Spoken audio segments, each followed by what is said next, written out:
Barbarians are absolutely ruthless warriors, inhabiting a desolate, frozen wasteland that is teeming with horrific monsters. Surviving solely on the flesh of beasts, they possess godlike strength, powerful enough to rip those same monsters apart with their bare hands. Their presence is so overwhelmingly terrifying that a mere glance is enough to drive ordinary men insane. Our protagonist awakens within the body of one of these savages, essentially becoming a fantasy version of Saitama, capable of obliterating beasts and even shattering entire mountains with a single punch. After living among this primitive tribe for some time, he eventually grows tired of their mindless ignorance. Desperate for intellectual stimulation, he sets out to find a civilized human to converse with. But who would be foolish enough to venture into this monster-infested hellscape? Unexpectedly, a noble's carriage and its escort are trekking through the white abyss. When a mercenary whines about the biting cold, the muscular blonde captain warns him to bundle up or die. Another guard voices his regret, arguing that crossing this deadly terrain isn't worth the gold. However, the captain instantly silences the dissent, reminding them that they all signed the contract. His companion shivers, remarking that he never imagined the conditions out here would be this brutal. Inside the carriage, a concerned butler checks on his charge, addressing the noble lady of the Akasha family directly, asking if she is holding up all right in this weather. Milena assures him that she is doing fine. When an escort outside loudly complains about freezing to death, the butler scoffs at the lack of discipline. However, Milena chides him for being too harsh, noting that these men volunteered to protect them. She even suggests letting the guards inside to warm up for a moment, but the old man staunchly refuses the request, reminding her of the extreme dangers lurking within this white wasteland. When Milena asks if he is referring to the local monsters, the butler recounts the legend of an emperor who once sought to conquer the entire world. To achieve this, the emperor marched into the white wasteland with a massive army, remaining there for decades. Yet after his empire collapsed, he returned alone, leaning on a stick and rambling like a madman. He claimed the wasteland was teeming with beasts, but insisted that the true threat was not the monsters, but rather the barbarians. The butler quickly adds that this is likely just a myth, as nothing has been proven. Milena counters that the emperor's warning carries weight, especially since the monsters he described are real. They discuss how, despite the lack of confirmed sightings regarding these barbarians, a certain eccentric figure has told countless tales about their existence. Just then, the captain commands the convoy to freeze. His eyes lock onto a silhouette approaching them from the distance, straining his vision to catch even a faint glimpse of the stranger. He turns to his men, announcing that he bears both good and bad news. The good news is that the entity moving toward them appears small in stature. The bad news, however, is that he cannot determine if it is a human or one of the Emperor's legendary barbarians. But against all expectations, as the barbarian closes the distance, he politely explains that he was simply wandering about, sick of looking at his own kind. Catal admits he never expected to run into outsiders here, greeting them with surprising warmth. He asks the captain if this is a merchant's carriage, and if they are the hired muscle protecting it. When the captain confirms his suspicions, the barbarian suggests they turn back immediately, though he adds a mocking remark, certain they won't heed his warning. Catal then shifts his attention, asking if someone occupies the carriage. While the guards are too paralyzed by fear to utter a single word, the barbarian makes a shocking proposal. He wants to be hired as a mercenary. The captain stammers, asking for clarification on what Catal just said, and our guy simply repeats himself, offering to escort them across this harsh white wasteland.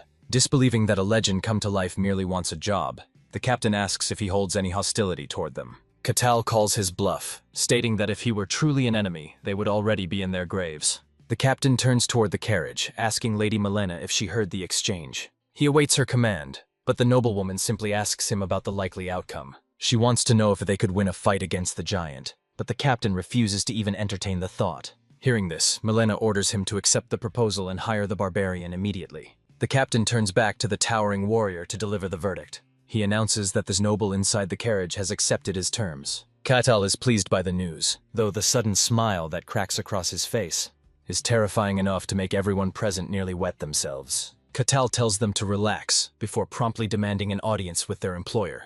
This sudden request instantly puts the captain back on edge. He warns our hero that he'll regret it if he tries anything funny. The other mercenaries argue that they should intervene and stop the brute. However, the captain calls them fools, reminding them that their mistress has already given her consent. Inside, the butler panics as he hears the approach, but he is powerless to stop it. Catal politely asks for permission to enter, though it feels more like a demand. He climbs in and squeezes next to the uncomfortable butler, telling everyone to chill out since he means no harm. Even Lady Milena seems visibly anxious at his imposing presence. Yet, she composes herself to warmly greet him, while Catal comments on the carriage's temperature. He notes how difficult it must be to keep a space like this so pleasantly heated. Milena attributes this strange phenomenon to the workings of magic. This revelation immediately piques the closet otaku's interest. Katal warns her that the region is treacherous and their survival odds are low, which is why he's offering his protection. However, he mentions there is one condition, causing the mood to instantly turn tense. Milena maintains her composure and asks the man exactly what he wants. The barbarian lets out a confident smirk. All he requests is knowledge regarding the world that lies beyond these snowfields. Milena finds the request surprisingly simple, but the barbarian assures her that it is a fair trade for their lives. A drop of sweat rolls down her cheek as she realizes she doesn't really have a choice, forcing her to agree to his proposal. The butler clearly disapproves of the deal. While Katal pivots to ask the lady for her name, she gracefully introduces herself as a noble daughter from the House of Akasha. Katal returns the courtesy, expressing his gratitude for their upcoming journey together. Back on Earth, he had always fantasized about living in a fantasy world, and that wish was granted in the strangest way. He was suddenly isekai'd, waking up in the body of a dim-witted ashen barbarian stranded in the snow. He never had time to question how it happened, as surviving the freezing wasteland and fighting endless waves of monsters was a nightmare in itself. To stay alive, he rallied the primitive barbarians, formed a clan, and took command. Time flew by without warning, and every plan he devised to escape the tundra proved useless. But everything changed when a system panel appeared, promising liberation from this frozen hell if he completed its quests, finally breaking the invisible force that had kept him trapped. Over the years, stray travelers would occasionally wander into his isolated domain. From them, he confirmed that the world beyond the cursed snowfields was indeed teeming with the fantasy and magic he had always dreamed of. Fueled by this revelation, he doubled his efforts, relentlessly grinding through quest after quest. He was desperate to escape this frozen hell, and he quickly realized that information from the outside was a precious commodity. That is precisely why he bargains with Milena, offering to guide her group to safety in exchange for knowledge. Until this moment, every encounter ended with terror or drawn blades, as people treated him like a mindless monster. He is genuinely relieved to simply talk, compared to the mindless barbarians he usually deals with. Conversing with a civilized human is incredibly soothing. Suddenly, Katal shifts the topic, asking the woman if her caravan is transporting a shipment of weapons. Surprised by the specific question, Milena asks what led him to that conclusion. He explains that the distinct clang of metal against metal was a dead giveaway, before asking if a war is raging beyond the frozen lands. Milena's expression darkens as she confirms his suspicions.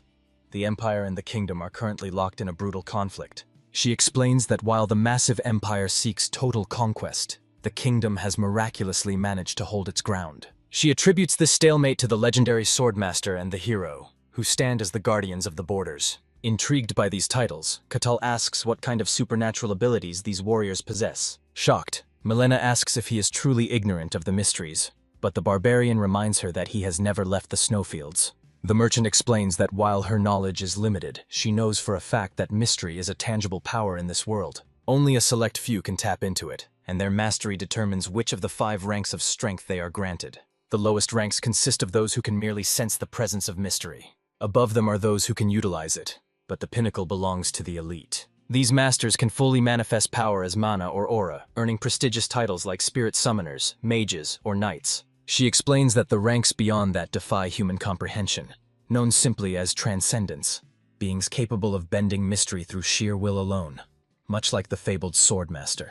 Above them stands the Hero, an entity rumored to possess power great enough to warp the fabric of the world itself. Milena adds that even a third-rate practitioner, one who can barely sense these mysteries, is still a force to be reckoned with. Intrigued, the Ashen Barbarian interrupts, stating his desire to meet such powerful figures. Katal has lost track of exactly how long he's been trapped in this accursed place, but now the urge to escape burns within him more fiercely than ever before. Staring at his reflection in the mirror, he makes a silent vow. No matter the cost, he will find a way out. Suddenly, Milena shifts the topic, asking him point-blank if he really is a barbarian. Katal confirms his origins, wondering if his reputation has perhaps preceded him. She brings up an ancient legend, recounting the tale of the Emperor in great detail. However, Katal abruptly cuts her off. With a smirk, he reveals that he actually remembers that man visiting the fields once, long ago. Back then, he just dismissed the guy as a raving lunatic. When Milena looks confused by his words, he clarifies that the ridiculous legend she believes in might actually be the truth. Changing the subject, he questions their logistics. Why choose this specific route while hauling such a massive shipment of weapons? Milena's expression darkens, her demeanor turning somber as she quietly admits that they are currently buried under a mountain of debt. Her family has traded for generations, but jealous rivals sabotaged their deals until they were left bankrupt. This trip is their last desperate attempt to save the family name. Connecting the dots, Catal deduces their true objective. She intends to sell these weapons directly to the kingdom. Milena is stunned, curiously asking how he managed to figure that out so quickly. Catal deduces that if the empire is advancing as claimed, the kingdom must be desperate for weaponry, willing to pay a premium to restock their armory. That desperation is exactly what makes traversing this treacherous route worth the gamble. He points out that her bypassing the safer paths proves the two nations share a border, necessitating this risky shortcut. Milena stares in disbelief, her prejudice shattering. She'd always believed barbarians were mindless savages devoid of logic. But hearing him deconstruct the geopolitical situation with such clarity makes her question if he's truly a barbarian at all. Suddenly, the carriage lurches to a violent halt, accompanied by a deafening crash from outside. It's an unmistakable sign that they are no longer alone. Weapons drawn, they scramble out of the vehicle, only to face a massive sludge-like monster staring back with blood-red eyes. Fear paralyzes the group, but the blonde guard manages to stammer out the creature's identity. A black slime. Curious rather than afraid, Catal asks for confirmation on the species. The noblewoman nods grimly, confirming it matches the descriptions from ancient records. She explains that historically, few who tried to conquer the White Snowland ever returned, but the survivors explicitly warned of these black slimes in their journals. Turning to their guide, the blue-haired woman asks if Catal has any experience with the beast. He flashes a delightful smile, noting that they are quite chewy and make for an absolutely delicious snack. Her face twists in disgust as she realizes he sees the predator as nothing more than a meal. He sarcastically offers to let her catch it for dinner, a proposal she vehemently rejects. Almost on cue, the slime lunges forward, having politely waited for their conversation to conclude.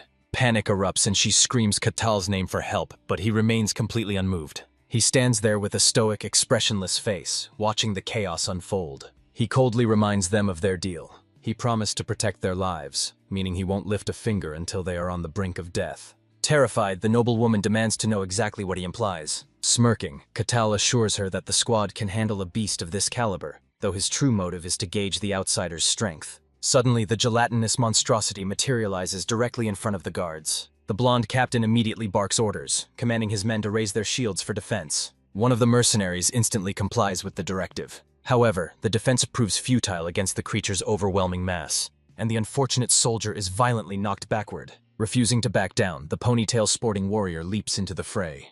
But he is brutally repelled, coughing up blood as his weapon clatters uselessly to the ground. Analyzing the battlefield, the captain realizes the slime is limited to linear movement. He screams for them to scatter and coordinate their attacks from different angles. Heeding the command, the warrior in the green cloak launches a high-flying aerial assault, following up with a heavy swing that finally inflicts visible damage. Sensing the beast's vulnerability, the captain presses the advantage, slashing at the creature with his blade. He orders the team to target the core, realizing that superficial wounds won't stop it. Through a barrage of synchronized strikes, they manage to expose the monster's heart. Seizing the moment, they deliver a fatal blow that shatters the core, causing the massive entity to lose its form and dissolve into a puddle of sludge. Although they were initially taken by surprise, the guards quickly realize they've won, celebrating their first victory in this frozen wasteland.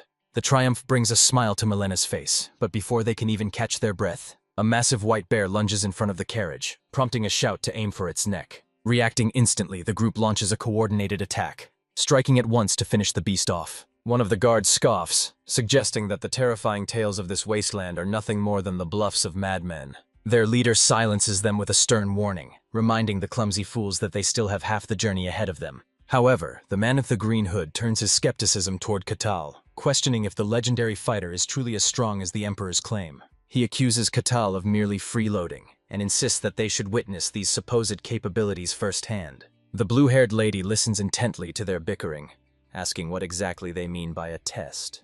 The guards gather around her carriage, formally requesting permission to speak their minds. The green-hooded man speaks up confidently, emphasizing that they are going above and beyond to complete her quest. Milena steps out to express her gratitude, acknowledging that they stood by her side in this deadly land when no one else dared to. But the hooded man interrupts her gratitude with a pointed question, asking if Catal truly deserves such VIP treatment, considering he hasn't lifted a finger to fight since joining the caravan. The lady of the Akasha family realizes what kind of evaluation they want, casting a doubtful glance at the captain, who quickly denies involvement, reminding them that he has no say in the matter. Meanwhile, Catal simply watches the drama unfold with a smirk on his face. He steps out of the vehicle and asks if they'd like a demonstration of his power, though one guard notes there's no way to test him right now. But as Katal reveals his imposing, muscular frame, he calmly announces that they are about to have another visitor. Right on cue, a dark shadow with glowing eyes looms behind them, its voice booming that it will feast on these tasty, weak mortals. The carriers spin around in horror. They are greeted by a massive serpent with beaming red eyes and razor-sharp fangs, which taunts them to struggle for their lives. It claims that their resistance will only make them that much more appetizing. Overwhelmed by fear, Milena covers her ears in panic, while the mercenaries squeeze their eyes shut, freezing in place and praying not to be noticed. But Katal walks right up to the beast, radiating intense purple energy, and orders it to back off now that these people are under his protection. The great white snake grows uneasy the moment it recognizes Katal, asking why he's here and citing the ancient snowfield rules about trespassing. However, he quickly brushes off the complaint and tells the serpent to stop acting so uptight. The snake lets out a dramatic roar, attempting to reassert its dominance. It insists that Katal has no right to speak to it that way, but our hero isn't interested in wasting time on an argument. He charges in without saying another word, and lands a heavy punch, deciding it is high time this oversized reptile learned a lesson. The blow connects with enough force to violently shake the entire ground around them, leaving everyone nearby completely stunned and frozen in place. Milena yells out to ask if Lord Katal is all right, to which he replies with total calm. He assures them he will finish this quickly and join them soon. He leaps back into the fray, cloaked in an overwhelming aura of power that feels almost unnatural, and slams the arrogant snake into the ground with a single decisive strike. Moments later, Katal rests comfortably inside the carriage while the others shiver outside, begging for forgiveness, prompting the barbarian to look away and mutter that suspicion of strangers is only natural. Still, the roles have completely flipped, and now even the butler is forced to trudge through the snow. With that matter settled, Katal leans back and asks the girl why she ventured out this far alone, despite knowing the grave dangers involved. She opens up, revealing she is the eldest daughter of Lady Bellica, one of Lord Kaisa Kakasha's concubines. Her mother was married off to fill a political gap, only to be discarded once she had served her purpose. She confesses that neither of them is treated as family.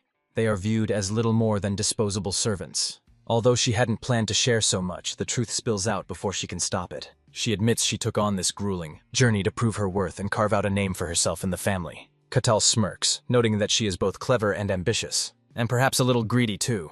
But before the conversation can go any deeper, the mercenary captain bellows out, announcing their arrival at the final destination, pointing toward the lush green land awaiting them just ahead. As the group prepares to disperse, the blue-haired lady thanks Katal, explaining she'll return through the Empire when the time is right. But before she departs, she brings up a specific comment he made earlier in the carriage, specifically regarding her sharp intellect. Katal doesn't back down, repeating the sentiment without a hint of hesitation. He proceeds to deconstruct her entire scheme, connecting the dots with terrifying accuracy. He realizes she intends to carve out a spot in her family hierarchy and climb her way to the very top. Impressed by his deduction, she simply nods in silence. To Katal, this narrative is all too familiar. An illegitimate child fighting for recognition within a noble bloodline. It's a classic trope he's seen 1,000 times in his past life as an otaku. Realizing this barbarian is far sharper than he looks, she wonders if she can harness his power, offering him a position by her side. However, Katal politely declines the offer, insisting that he still has unfinished business to attend to here. Understanding his resolve, she hands him a pendant instead, telling him to seek her out if he ever decides to venture into the outside world. Katal accepts the token with a genuine smile, taking the gift without prying further as the butler offers a respectful bow of farewell. With that, they part ways, leaving their reunion in the hands of fate. From that moment, 5 full years pass by. And with that, Katal finally completes his 784th quest. This officially grants him the right to leave the snowfields behind and step into the outside world he has been longing for all along. He basks in the scent of the lush grass and the gentle sound of the river, feeling as though he has finally been summoned to heaven after enduring a living hell back in the snowy wasteland. Turning back toward the icy plains one last time,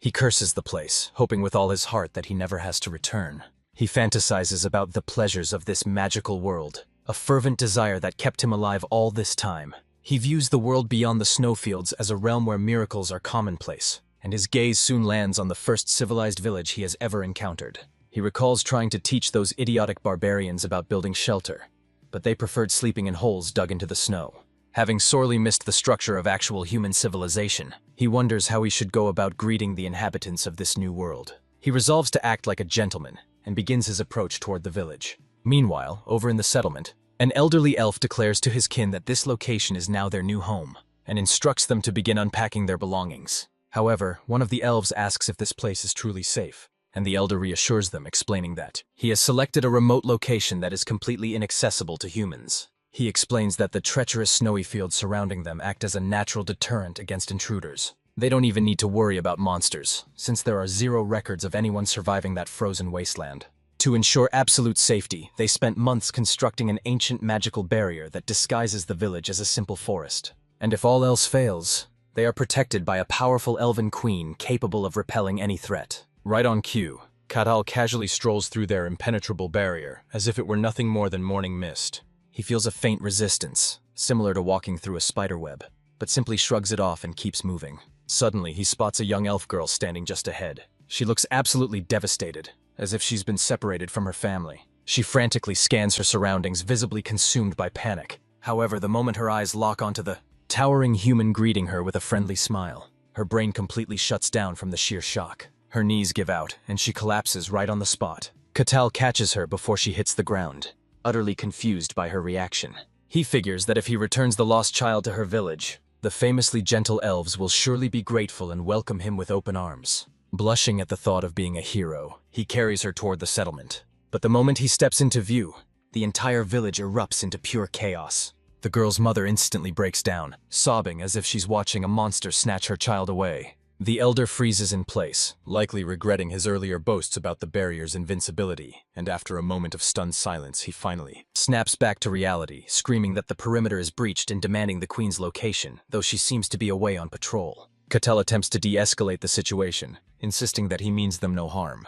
But his words are met with threats, while the paranoid elder runs through a dozen worst-case scenarios, assuming the human is a fully prepared raider who has been stalking their village for weeks. Wrongly accused of being a kidnapper, the poor barbarian racks his brain for a way to clear his name. Deciding actions speak louder than words, he gently wakes the sleeping child, who wakes up with tears still streaming down her face, and softly encourages her to run back to the safety of her parents. Unfortunately, all the terrified girl sees is a looming monster, so she screams and flees in panic, leaving Katal genuinely hurt and shocked, since he always considered himself to be a rather handsome fellow. He tries once more to explain to these stubborn fools that he isn't their enemy, but the elder simply declares that with the hostage secured, there's no reason to hold back, and immediately orders his troops to open fire. The baffled barbarian stands motionless, amazed that despite their famously large ears, the elves can't seem to listen to reason.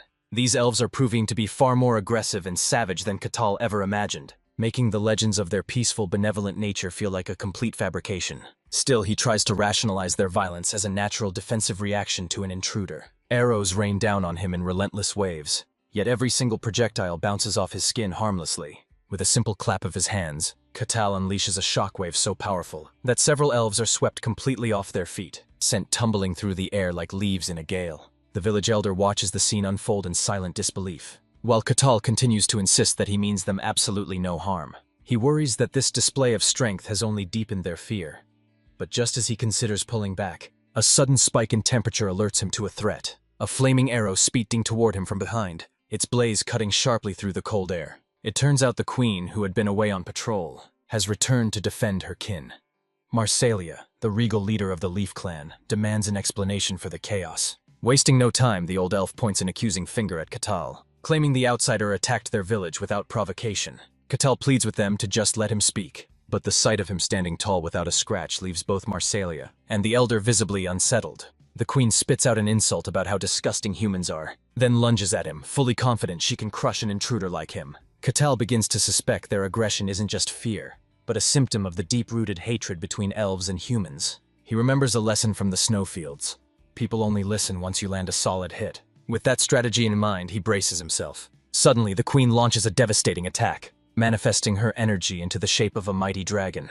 But with barely any effort, Katal punches the construct head-on, creating an impact that literally tears through the space around the queen. It leaves him wondering if he should have held back just a little. The elf queen takes the full force of the blow and comes crashing down to the ground. Realizing he surpasses the transcendent level, she grits her teeth and orders her people to flee. She chooses to stay behind, sacrificing herself to slow the barbarian down. She screams at him, acknowledging the human's overwhelming strength, but swearing she will never let him succeed in his twisted goals. Katal realizes he's being ignored again, and the situation has gone from bad to worse. As her final trump card, the queen summons a blazing bull spirit named Piego. fully confident that this guardian beast will eliminate the intruder. However, the barbarian lights up with excitement at the sight, since every monster he fought in the snowfields was hideous and weird. He's never seen anything quite like this magnificent beast, openly admiring the bull as it stands wreathed in roaring flames. Marsilia wastes no time, commanding her summon to obliterate the man standing before her.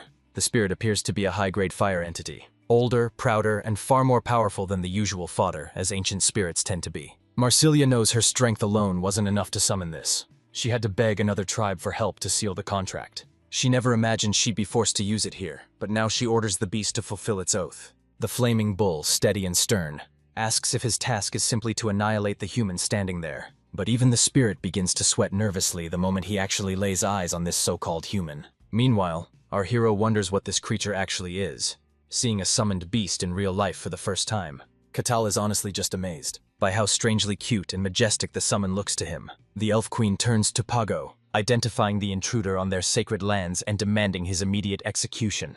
Hearing this, Pago casually decides to incinerate the guy to ash for being foolish enough to cross the sacred race. Meanwhile, our boy just stands there like it's no big deal, mostly because he has absolutely no clue what is going on. Pago flares up, getting ready to launch his devastating attack, and dashes straight at his target with blinding speed. Yet Katal remains motionless, making zero effort to even attempt to dodge. As the bull spirit smashes into him, a massive fiery explosion erupts on impact, leading the elf queen to assume the intruder is finally dead. He casually stops the charging spirit with just one hand. Accustomed to battling wild beasts daily, this monstrous form actually puts him at ease, allowing him to strike without the need to hold back. He unleashes a strike with such overwhelming force that it feels as if the earth might split in two, resembling a massive volcanic eruption beneath their feet. Yet in reality, this display utilizes only a fraction of his true power. Once the dust finally settles, the elf queen, having barely survived the blast, stands paralyzed before him, shaken to her core by the insurmountable gap in their strength. Defeated and desperate, she begs him to spare the lives of her clan. However, he calmly informs her that he never intended to harm them. His unexpected mercy leaves the queen completely astonished. As they engage in a proper conversation, she realizes he holds no hostility. Guilt washes over her for their rush to judgment, and she apologizes for the grave mistake, realizing they attacked the savior who had just brought one of their children safely home. Katal graciously accepts the apology, understanding their paranoia regarding humans, though he admits it's unfortunate they didn't attempt to talk first. Still confused, the queen asks for clarification on whether he is truly unaffiliated with the humans chasing them. He explains that this is his first time seeing an elf, as they do not exist in the white snowfields. The mere mention of that frozen region shocks her. He adds that outsiders know him by a specific title, the Ashen Barbarian of the Wasteland. The queen is left speechless, as she believed it impossible for any normal person to survive in such a desolate place. Concerned, she asks if there are others capable of leaving the wasteland just as he did. He admits he isn't entirely certain, but he highly doubts anyone else possesses the power to pull off a feat like that. He theorizes that this wasteland operates on strict rules binding even beasts like the Great Serpent, yet his quests somehow allow him to bypass them. That ability makes him a singular, incredibly rare anomaly in this world. Hearing this explanation, the queen finally breathes a heavy sigh of relief. He then casually changes the subject, asking if her cute summon is okay considering he split it in two with a single punch. She assures him the spirit is fine. As beings of pure nature, they simply return to the spirit realm when forcibly unsummoned. Grateful, she asks if there is anything she can do to repay him, apologizing for how rude her people have been. He pauses, taking a moment to think the offer through. Curious about her power, he asks if it's possible for other beings to form contracts with spirits as well. She shakes her head, explaining that under normal circumstances, it is impossible. However, humans with an exceptionally high affinity for nature can sometimes forge those bonds. She adds that if he is truly serious about the attempt, he must travel to Elfo Sagrado. This is the Holy Land where the Lord of the Elves resides, and he may be willing to help facilitate a proper contract. Excited by the prospect, he asks if a human would really be allowed inside their Holy Land. She explains that with her personal introduction it won't be an issue, though he must keep everything a total secret. Internally, the queen reflects on how Elfo Sagrado is the ultimate dream destination for every elven researcher. Revealing it to a human is a massive risk, as the location is guarded more closely than their own lives. Nevertheless, she decides to place her faith in him. She hands him a glowing crystal to serve as his credentials. She warns him that once he arrives, the Elf Lord will personally test his worth. She remains confident that he will pass, wishing him the best of luck. She then formally introduces herself as Marsilia Carusia, Queen of the Leaf Tribe, and asks for his name. He identifies himself as Katal the Barbarian, and after confirming his destination, he dashes through the forest, heading straight toward the target. He quickly closes in on the border of the territory controlled by the Kingdom of Gehent. The guards on watch begin to panic as they spot a massive cloud of dust racing toward them at breakneck speed, prompting them to scramble and prepare for battle. Upon arrival, Katal cheerfully tells the guards that he is genuinely pleased to meet them. Hearing his voice, the terrified guards instantly recognize him by his gray hair and the prominent scar etched across his chest. They realize they are facing the infamous Ashen Barbarian. They immediately shout for him to halt, threatening to attack if he takes another step. But he tells them to chill out, assuring them that he is not their enemy. When the guards demand to know exactly what he wants, he simply points a finger toward the wall, a gesture that understandably leaves them a little confused. He explains that he simply wishes to visit the domain for a short while, and nothing more. Later, inside the captain's office, the officer questions if his only goal is truly to pass through. He replies that he plans to stick around for a while, though he's unsure of the exact duration, before introducing himself as Katal. When the captain asks for any identification or references to verify who he is, Katal initially denies having any. However, he suddenly remembers the crest Milena gave him before they parted ways. He presents the item to the guard, casually asking if it's sufficient proof of his identity. The guard stares at it blankly, failing to recognize the symbol and asking what it represents. Katal explains that it belongs to the House of Akasha, gifted by a blood relative, which the captain recognizes as the merchant family from the Denian kingdom. The captain notes that it's a rising power, one that has been expanding rapidly ever since their new head took over. Although the crest appears authentic, the guard explains that he can't accept it as valid ID since it originates outside the kingdom of Gehentra. Even so, he's willing to make an exception and let Katal pass, but only on the condition that he first proves he poses no threat to their domain. The guard points out 3 other travelers waiting to enter, and orders Katal to form a temporary party with them to clear a nearby dungeon. Katal realizes the request is incredibly simple for someone of his skill level, so he accepts the terms without a single complaint. The guard then adds a final stipulation. Upon their return, Katal must report everything that happens inside.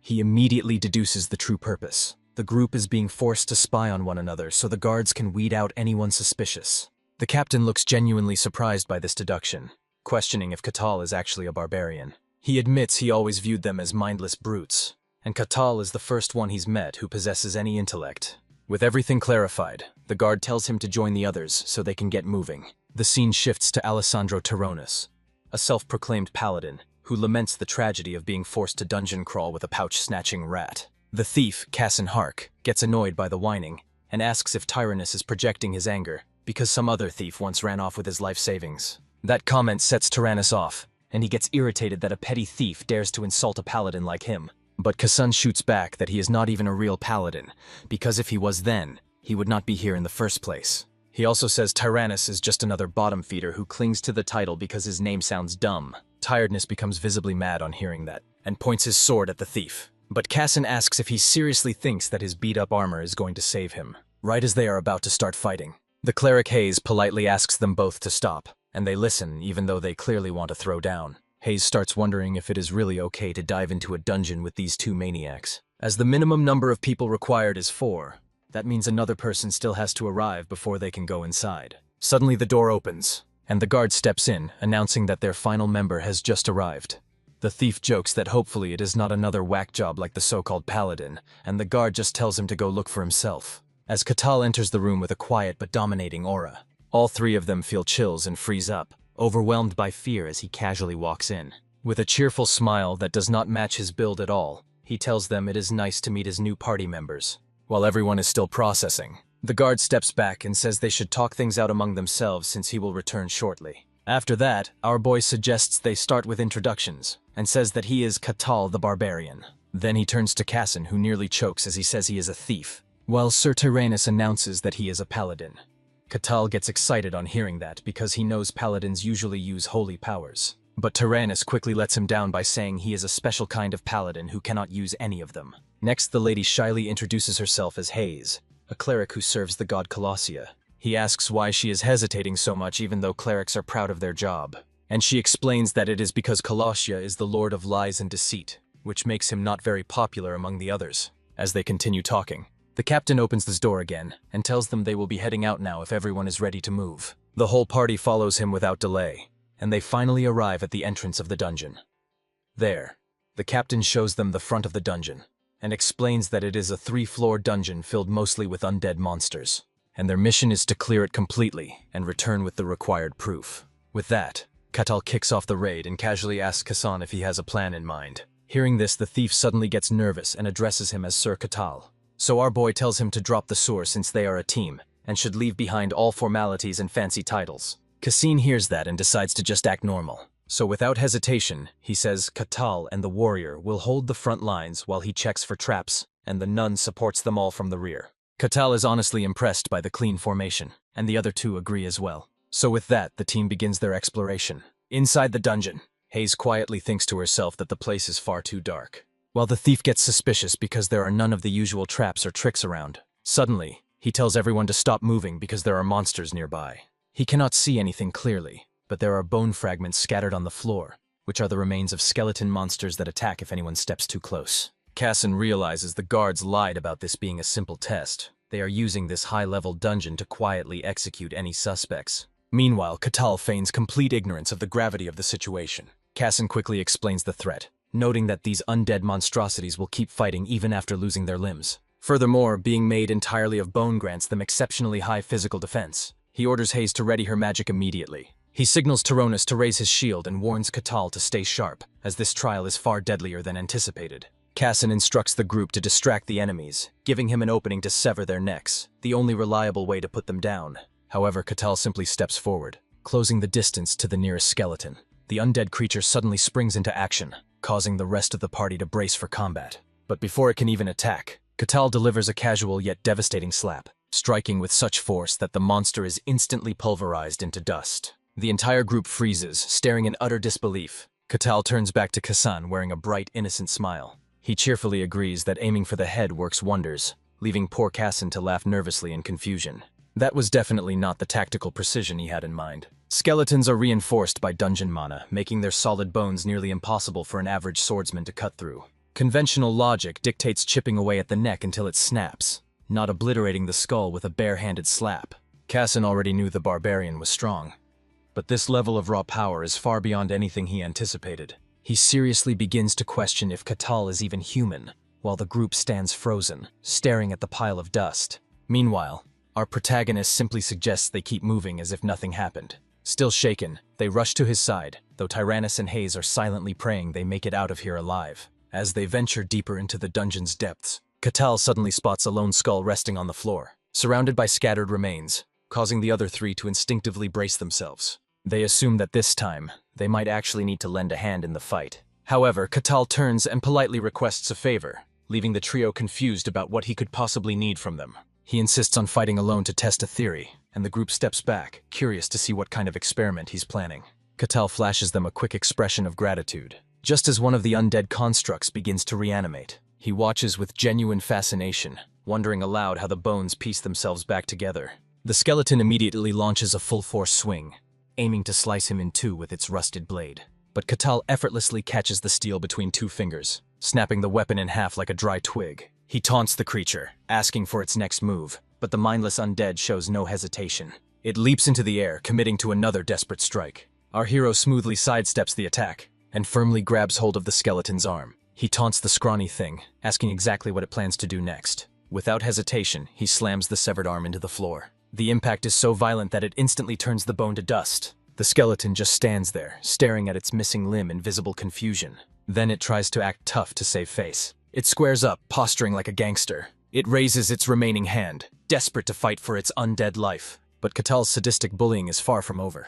The skeleton foolishly charges in again, but our barbarian grabs its remaining hand and rips that one off too. He instantly reduces it to dust, just like the first one. The poor skeleton still refuses to quit, flailing its broken stumps at him. Katal grabs hold and crushes the limb for good, actually impressed by the creature's intelligence and resilience. Meanwhile, the rest of the party just watches in stunned silence. They actually start pitying the poor skeleton as it gets completely clowned on. Hayes feels a chill run down her spine as she watches the scene unfold. While Kassan and Tyrannus look like their souls just exited their bodies, they realize what a monster a real barbarian is, seeing Katal smile like he's starting his villain arc. The others stare in horror as the finale begins. Katal uses sheer brute force to rip the head straight off the skeleton's body and carelessly tosses it onto the ground, looking like a complete psychopath. He finds it amusing that the creature is immobilized without its head, before crushing its skull under his boot like a villain. Witnessing this brutality sends a chill down the party's spines, especially when Katal casually apologizes for the delay after acting like a total demon. Terrified, Kassan nervously insists it's no issue at all, politely telling Sir Katal to take as much time as he needs. Oblivious to their fear, our hero simply nods, expressing gratitude for their sudden politeness. He suggests they head deeper, and the trio agrees immediately, acting like hostages held at gunpoint. After exploring for a short while longer, they finally reach the staircase leading down to the dungeon's second floor. Upon entering the new level, Kassan suggests they take a break to rest before pushing any further. Katal agrees, noting that it would be best for everyone to catch their breath. Hearing this, Kassan is overjoyed that the terrifying barbarian has benevolently granted his humble request. During their downtime, the trio huddles in one corner while Katal sits silently in the other, creating an awkward silence. Suddenly, our hero breaks the tension to ask a question about the dungeon, causing everyone to snap to attention. Looking slightly embarrassed, he admits that his knowledge regarding dungeons is actually quite limited. Hayes panics slightly, quickly reassuring him that the desire to learn is a virtue she also shares. With the floor open, Katal notes that this dungeon is located dangerously close to the territory, and asks if anyone is concerned about the monsters inside escaping. Hayes explains that monsters generally remain contained within the dungeons, though rare outbreaks are immediately reported and neutralized.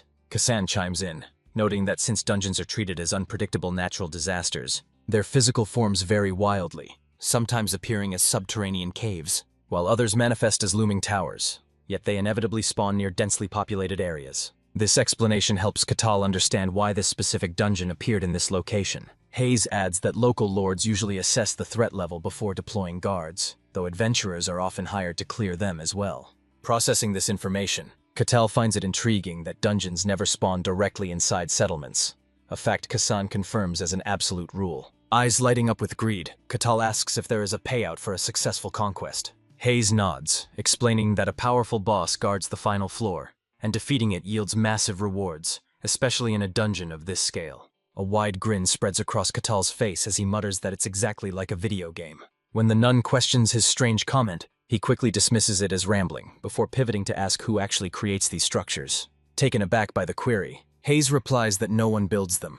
They are simply accepted as natural phenomena. But Katal argues that there are too many inconsistencies for that to be true. The fact that they always manifest near people implies they are demanding to be explored, almost baiting humanity with treasure. That kind of design feels far too deliberate to be a random act of nature. Hayes realizes that his logic is actually quite sound, admitting she never considered that perspective, and even Kassan agrees it sounds suspicious, admitting that since these concepts were taught as absolute truths, he never saw a reason to question them before.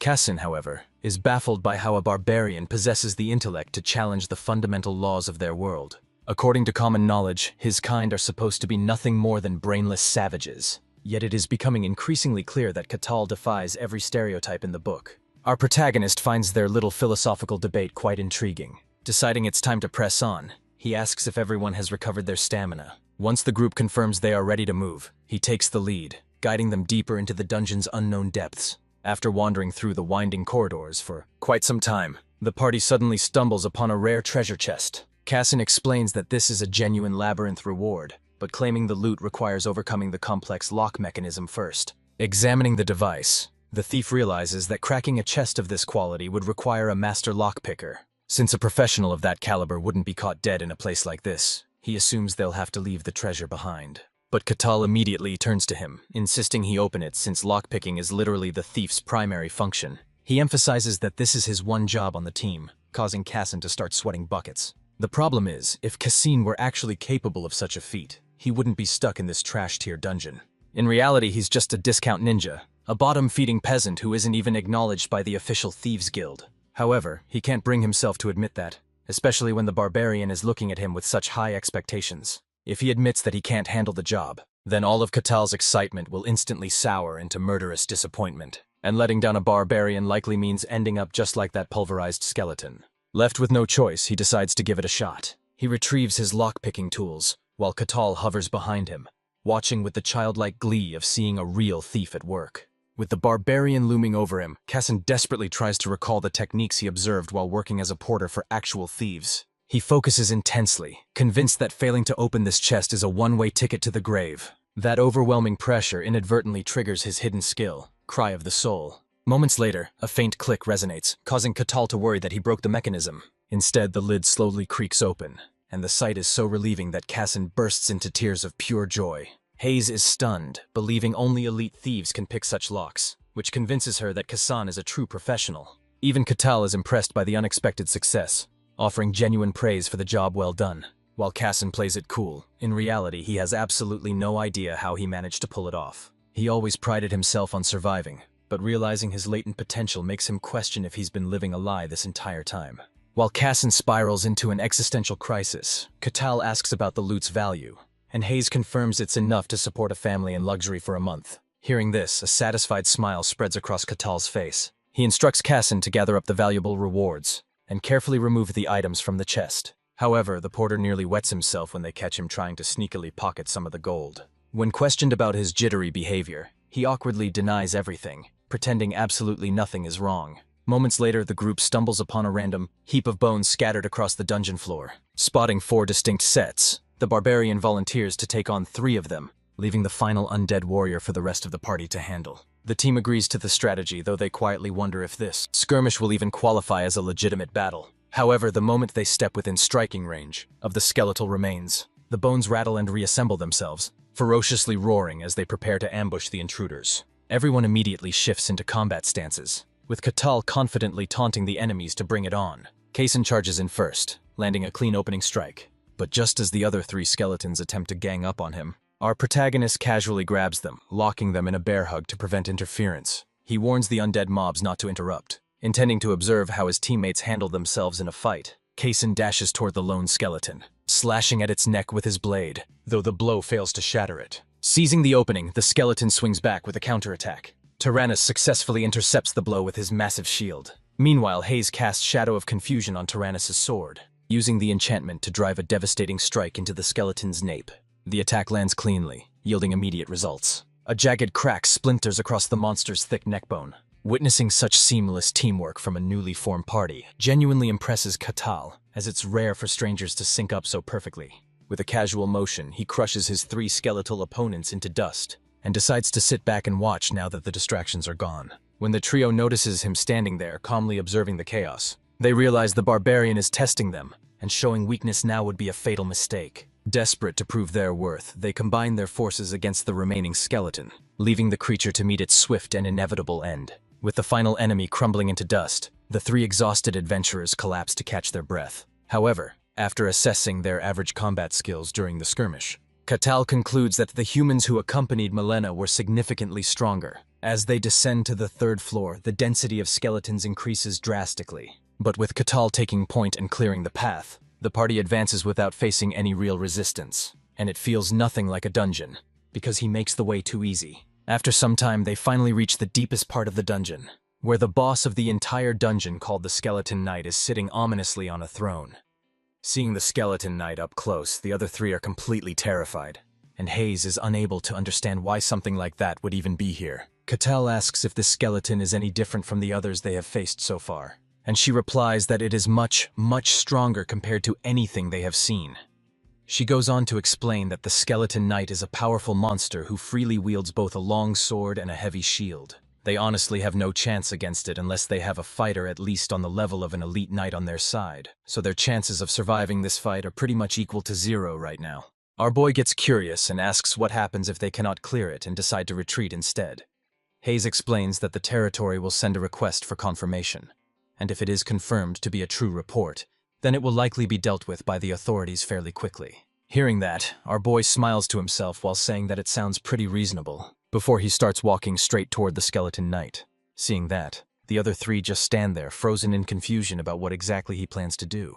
As he moves closer, the eye sockets of the Skeleton Knight suddenly glow a deep crimson red as it awakens from its long slumber. Noticing that a skeleton is already in its assembled form, our boy realizes the boss is different from the rest. Just then, the boss pulls back its sword, and Hayes quickly figures out what it is planning to do. So she immediately casts a barrier to protect everyone from the massive energy beam that fires from the Skeleton Knight's sword. However, she soon realizes her powers are way too weak, and it does not take long before the barrier shatters completely, leaving only Tyrannus to block the attack with everything he has.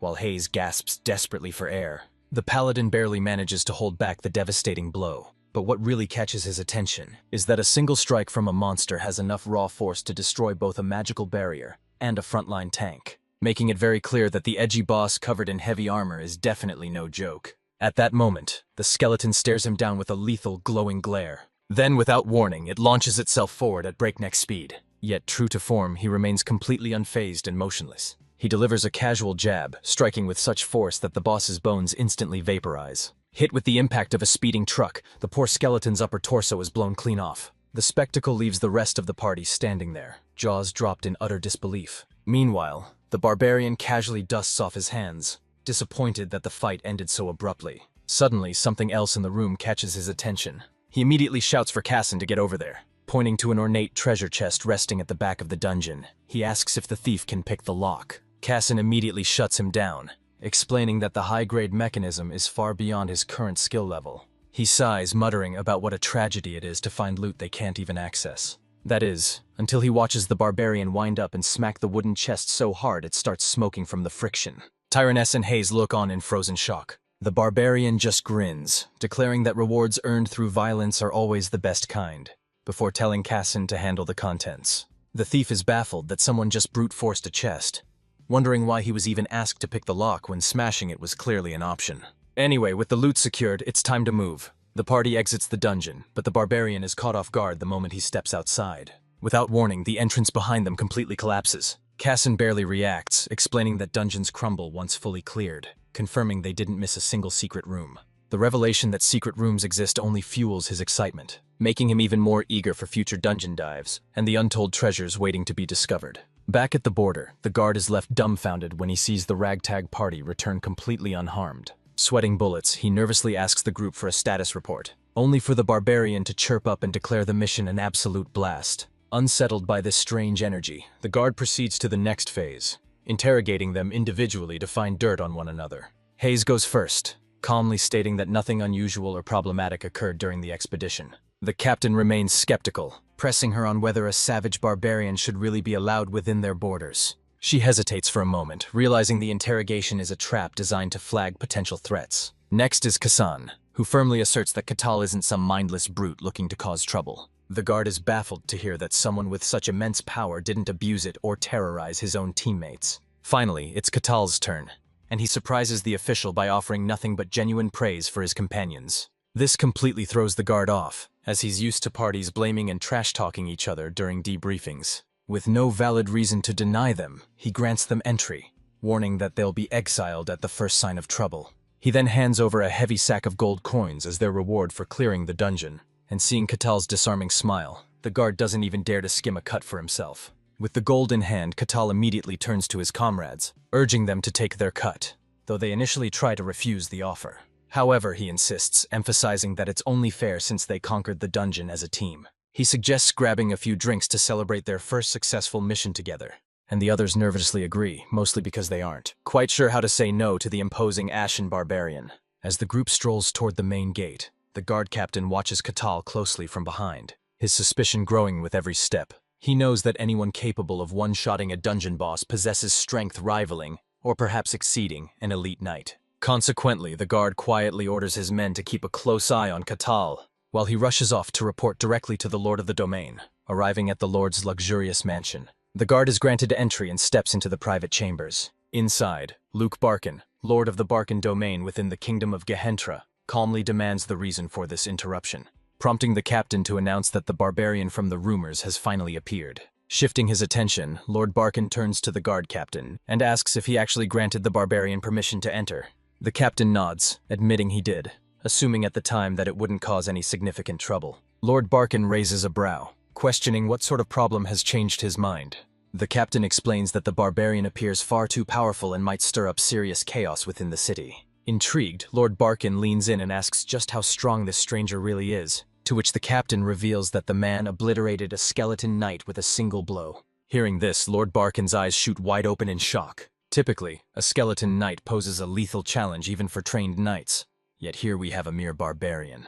A class not exactly known for its intellect, managing to obliterate the monster with a single strike. Needing confirmation, Lord Barkin asks if this feat officially classifies the barbarian as a first-rate warrior. The captain confirms the high probability, prompting Barkin to ask if the stranger might be even stronger than that. And concerningly, the captain admits he can't rule out that possibility. This unsettles Lord Barkin, who realizes a barbarian of this caliber could become a massive headache, given their philosophy that might makes right. He orders the captain to summon the warrior, but the subordinate hesitates, questioning the wisdom of such a move. Barkin calmly explains that allowing someone this powerful to roam unchecked within their territory poses a threat to their stability, and meeting the man personally is the first step toward asserting control. The captain remains skeptical about the risk, but the lord reminds him that his personal knight is present for protection. He then turns to said bodyguard for a second opinion. The knight scoffs, claiming that a mindless brute stands no chance against his refined swordsmanship inherited from the legendary great swordmaster. Satisfied with this assurance, Lord Barkin commands them to bring the barbarian so he can deal with the situation personally. Meanwhile, Katal is sitting with his party, absolutely demolishing a meal. The others watch in stunned silence as he inhales the food like he hasn't eaten in years. He slams his empty mug down on the table. He cheerfully declares how amazing the food is and how much he enjoys the peaceful atmosphere, telling everyone the meal is on him so they should order whatever they want. A gesture that leaves his companions genuinely surprised. Turning his attention to Sir Tyrannus, he asks the man what sort of divine powers he actually possesses, especially since he didn't witness anything flashy when they cleared the dungeon together. The paladin scratches his head in embarrassment, explaining that he is still training and hasn't unlocked his full potential. Katal notes that it's a shame but decides not to press the issue. Instead, he shifts his attention to the cleric of Colossia, asking if there happens to be a temple nearby. She replies that it's highly unlikely given that Colossia isn't exactly a welcome deity. In fact, the public generally rejects her faith because it is associated with lies and trickery. Then, she stares directly at our hero and bluntly asks him how strong he really is. The sudden question catches everyone at the table completely off guard. He admits that he honestly has no clue where he stands in terms of official rankings. Since he hasn't been out of the wilderness for long, he asks what level a skeleton knight would actually be considered. The cleric explains that a warrior needs to be second-rate just to face one, and only a first-rate fighter could destroy it the way he did. Before they can dive deeper into the discussion, the cafe owner approaches their table with a nervous expression. He politely asks them to wrap things up for closing time, looking like he's about to pass out from fear. Katal simply offers the softest, most genuine apology possible. He quietly leads the party outside, turning to ask if anyone has plans lined up for the immediate future. But the moment the words leave his mouth, they all immediately blurt out that they do. They insist that they are incredibly busy and absolutely cannot stay. Katal finds it unfortunate but doesn't make a fuss, parting ways and hoping to run into them again someday. The others just stare back with that frozen, blank look of people desperate to escape the interaction. As the day winds down, Katal finds a comfortable inn, realizing this is the first time he has touched a real bed since arriving in this world. He finds relief knowing the dungeon loot was enough to secure a proper room, a comfort that feels like paradise after the frozen chaos of the snowfields. As he settles in, he ponders his future now that he has finally returned to civilization, dreaming of visiting legendary sites like the sacred grounds of the elves, the mysterious magic tower, or even the royal capital, until exhaustion finally drags him into a deep sleep. The following morning, a sharp knock on the door jolts him from his slumber. He quickly wipes the drool from his face and drags himself out of bed. When he swings the door open, the captain of the guard is standing tall before him. Katal rubs his eyes and asks what's going on, and the captain explains that the lord himself wishes to meet face to face. Katal lights up at the chance to meet the ruler, flashing an innocent smile and agreeing without hesitation. Still half naked, he tells the captain to wait while he gets dressed, leaving the man stunned by how casually the barbarian treats a royal summons.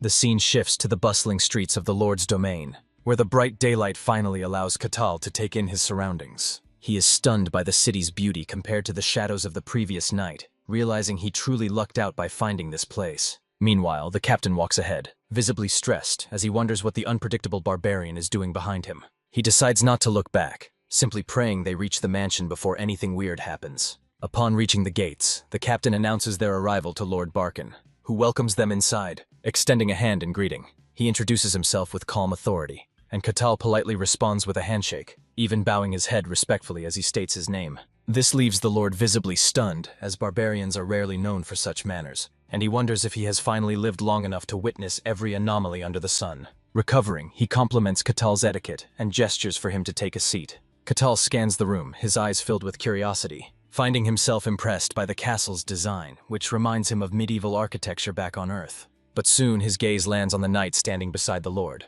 and his face lights up with nostalgia at the familiar armor, reminiscent of the RPG characters he used to play. However, the knight notices the stare and misreads it entirely. He senses something dangerous, assuming the barbarian's intense focus burns with murderous intent. The knight tenses, his hand inching toward his blade to neutralize the threat before it can act. Before the tension escalates, Lord Barkin clears his throat, explaining that this meeting is merely to confirm a few details. Our boy nods without complaint, and the Lord begins the interrogation by asking where he comes from. Catal shrugs, noting the gravity of the question, and answers that he hails from a snow-covered wasteland, the coldest place known to man. His answer leaves both the knight and the Lord completely speechless. They exchange shocked glances, realizing that Catal might actually be the legendary barbarian from the tales. The Lord admits that such a story sounds utterly unbelievable, but Catal simply replies that it was a hellish place to survive, and the Lord's belief is entirely his own choice. Rather than pushing the subject further, Lord Barkin shifts the conversation to the burning question weighing on his mind. Just how powerful is this barbarian, really? Catal chuckles at the phrasing, noting that the question makes no sense since even he doesn't know his own limits.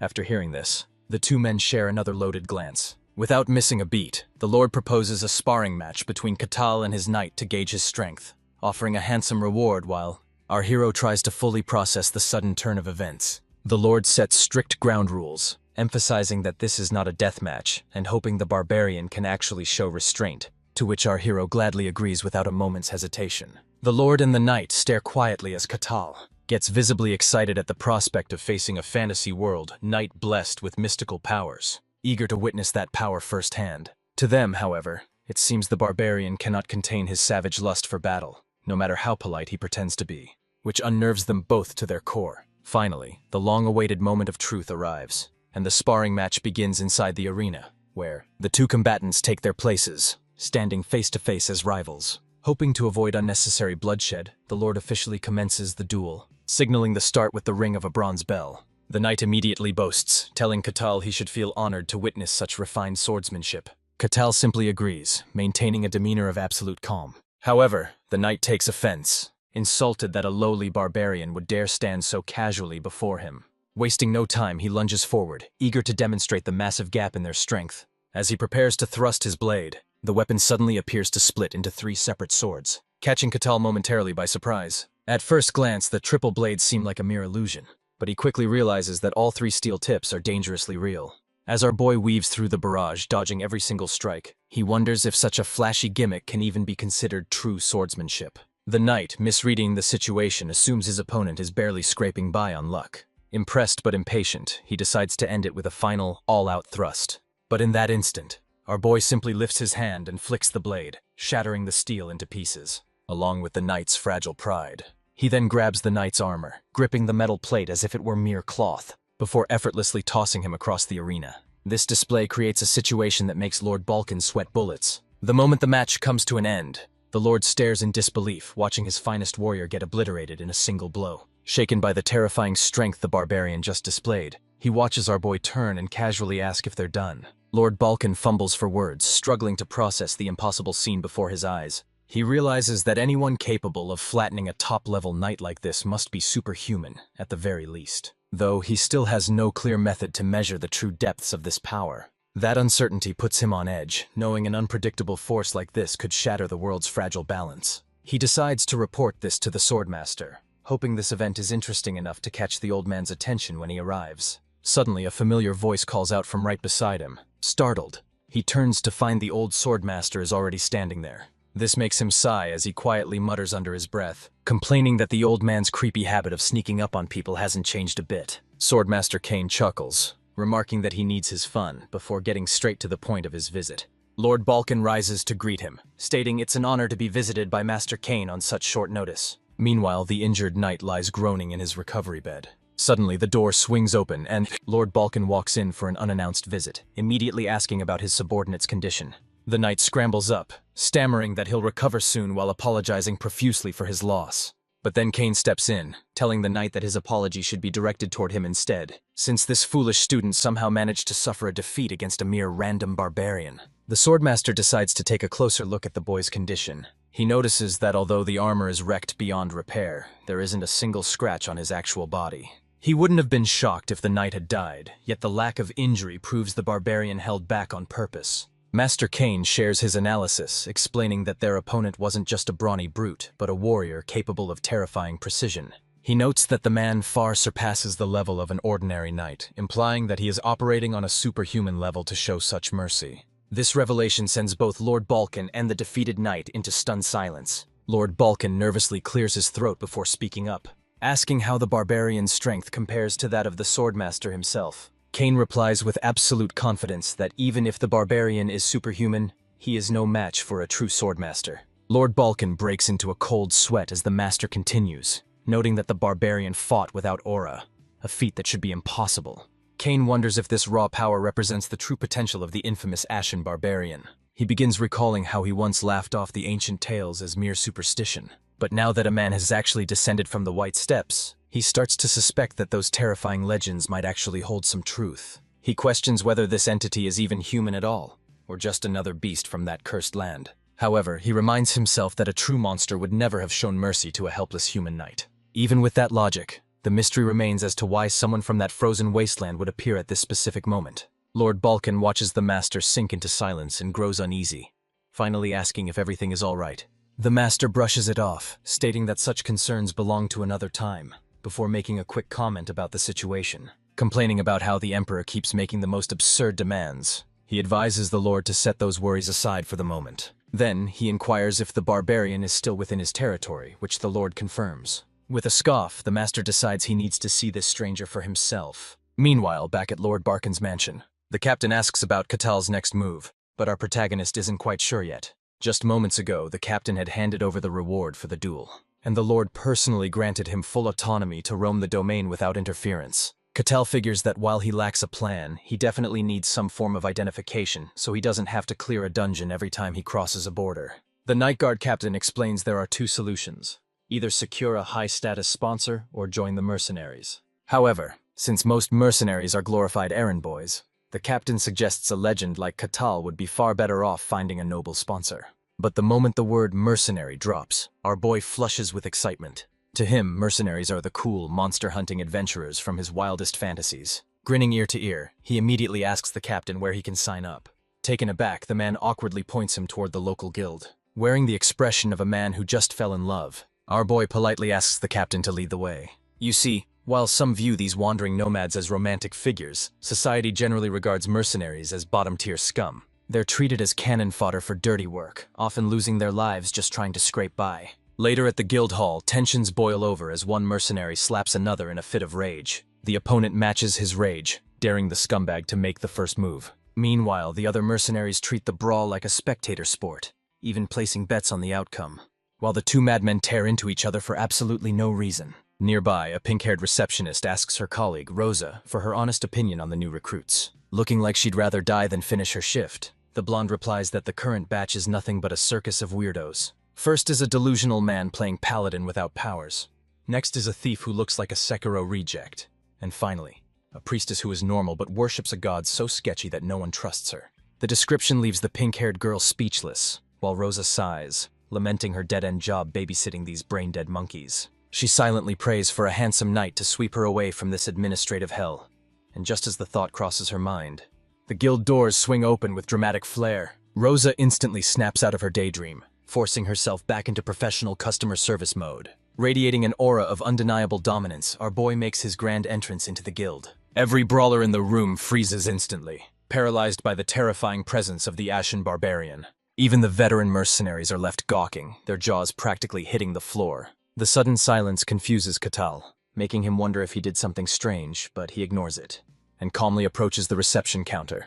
The receptionist begins trembling in fear, terrified of offending him as she carefully asks about his motivation for joining. Katal explains that while he has many reasons, his top priority is fame, and he confirms he's ready to grind for the achievements needed to raise his rank. She asks for the registration fee and his personal details, but while he knows his name, the barbarian admits he has no idea how old he is. Not wanting to argue, she simply estimates a number to complete the paperwork. With the process done, she hands over a shiny new badge, warning him to guard it with his life as proof of his mercenary status. Staring down at the simple bronze badge in his hand, our boy's mood instantly lifts, and he immediately asks if there are any available quests. His eagerness to work catches her off guard, but she proceeds to lay out the limited selection of requests available to a new recruit. Catal stares blankly at the meager list of menial chores permitted for an F-rank mercenary. Rosa begins sweating bullets, terrified that the proud barbarian might take offense and lash out in anger. Hesitantly, she stammers that better jobs will open up once he builds a solid track record.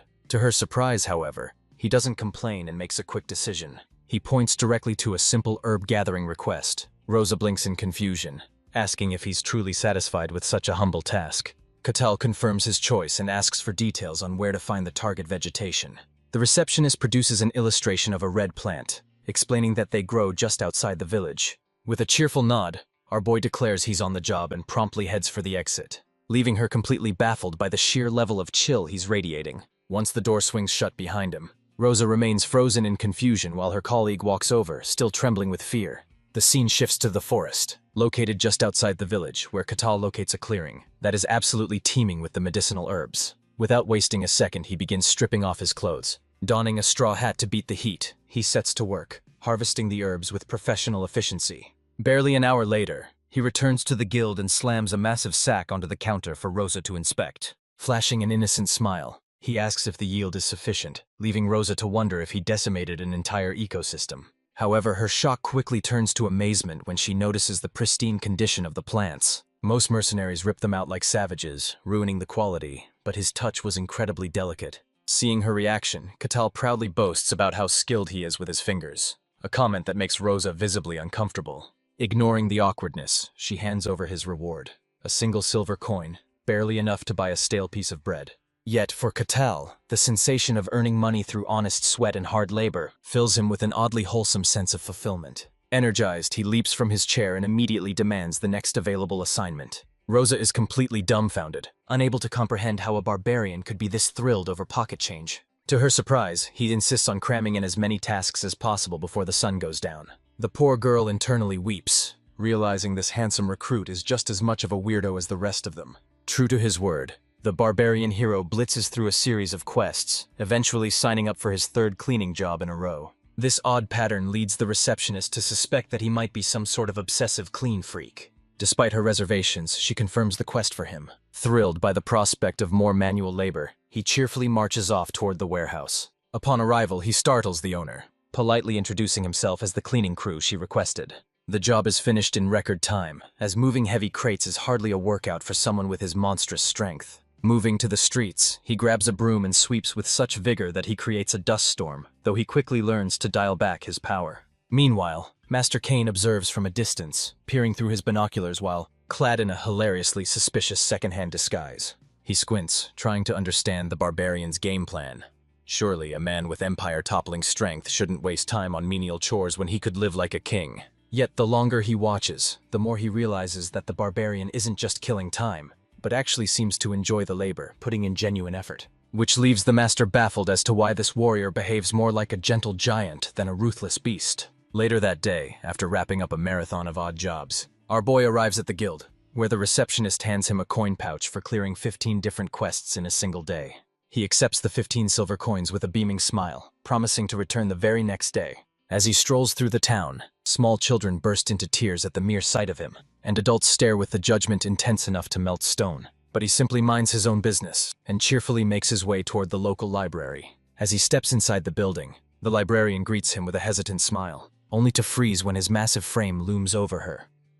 He politely asks to read a few books, and once she agrees, he grabs a small stack and quietly begins flipping through the pages, leaving the librarian to peek over at him in utter shock. Watching from the shadows, the swordmaster is stunned to see an uneducated barbarian reading with such intensity, wondering if the Snowfield tribes possess a culture the world knows nothing about. Or perhaps this young warrior is simply a miraculous anomaly. Having devoured a dense volume on history, Catal finally snaps the book shut. He reflects on the war where the Empire crushed the kingdom.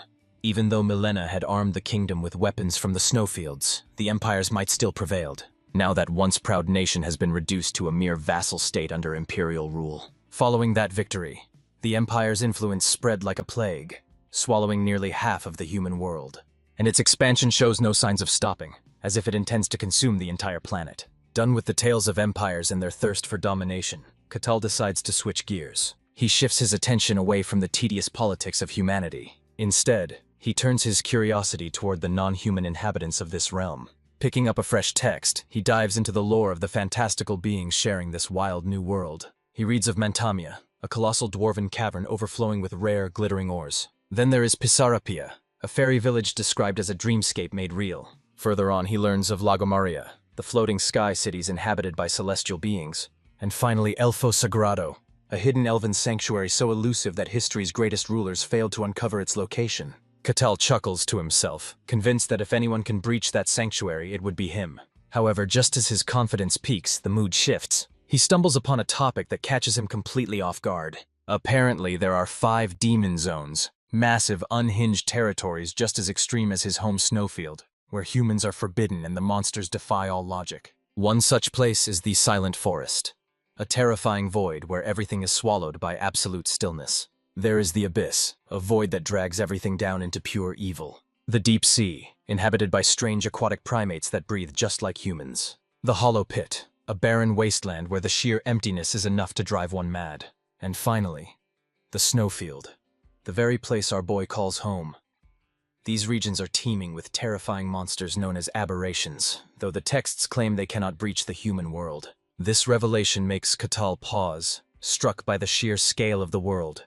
Remembering the vastness of the snowfield, he finds it hard to believe there are other regions of equal magnitude. After absorbing this wealth of new information, he stands up, feeling a renewed sense of gratitude, and politely thanks the librarian, who simply nods, shyly accepting his appreciation without saying a word. Our hero then makes his way back to the guild, approaching the receptionist Rosa with his usual casual demeanor, to ask about new quests.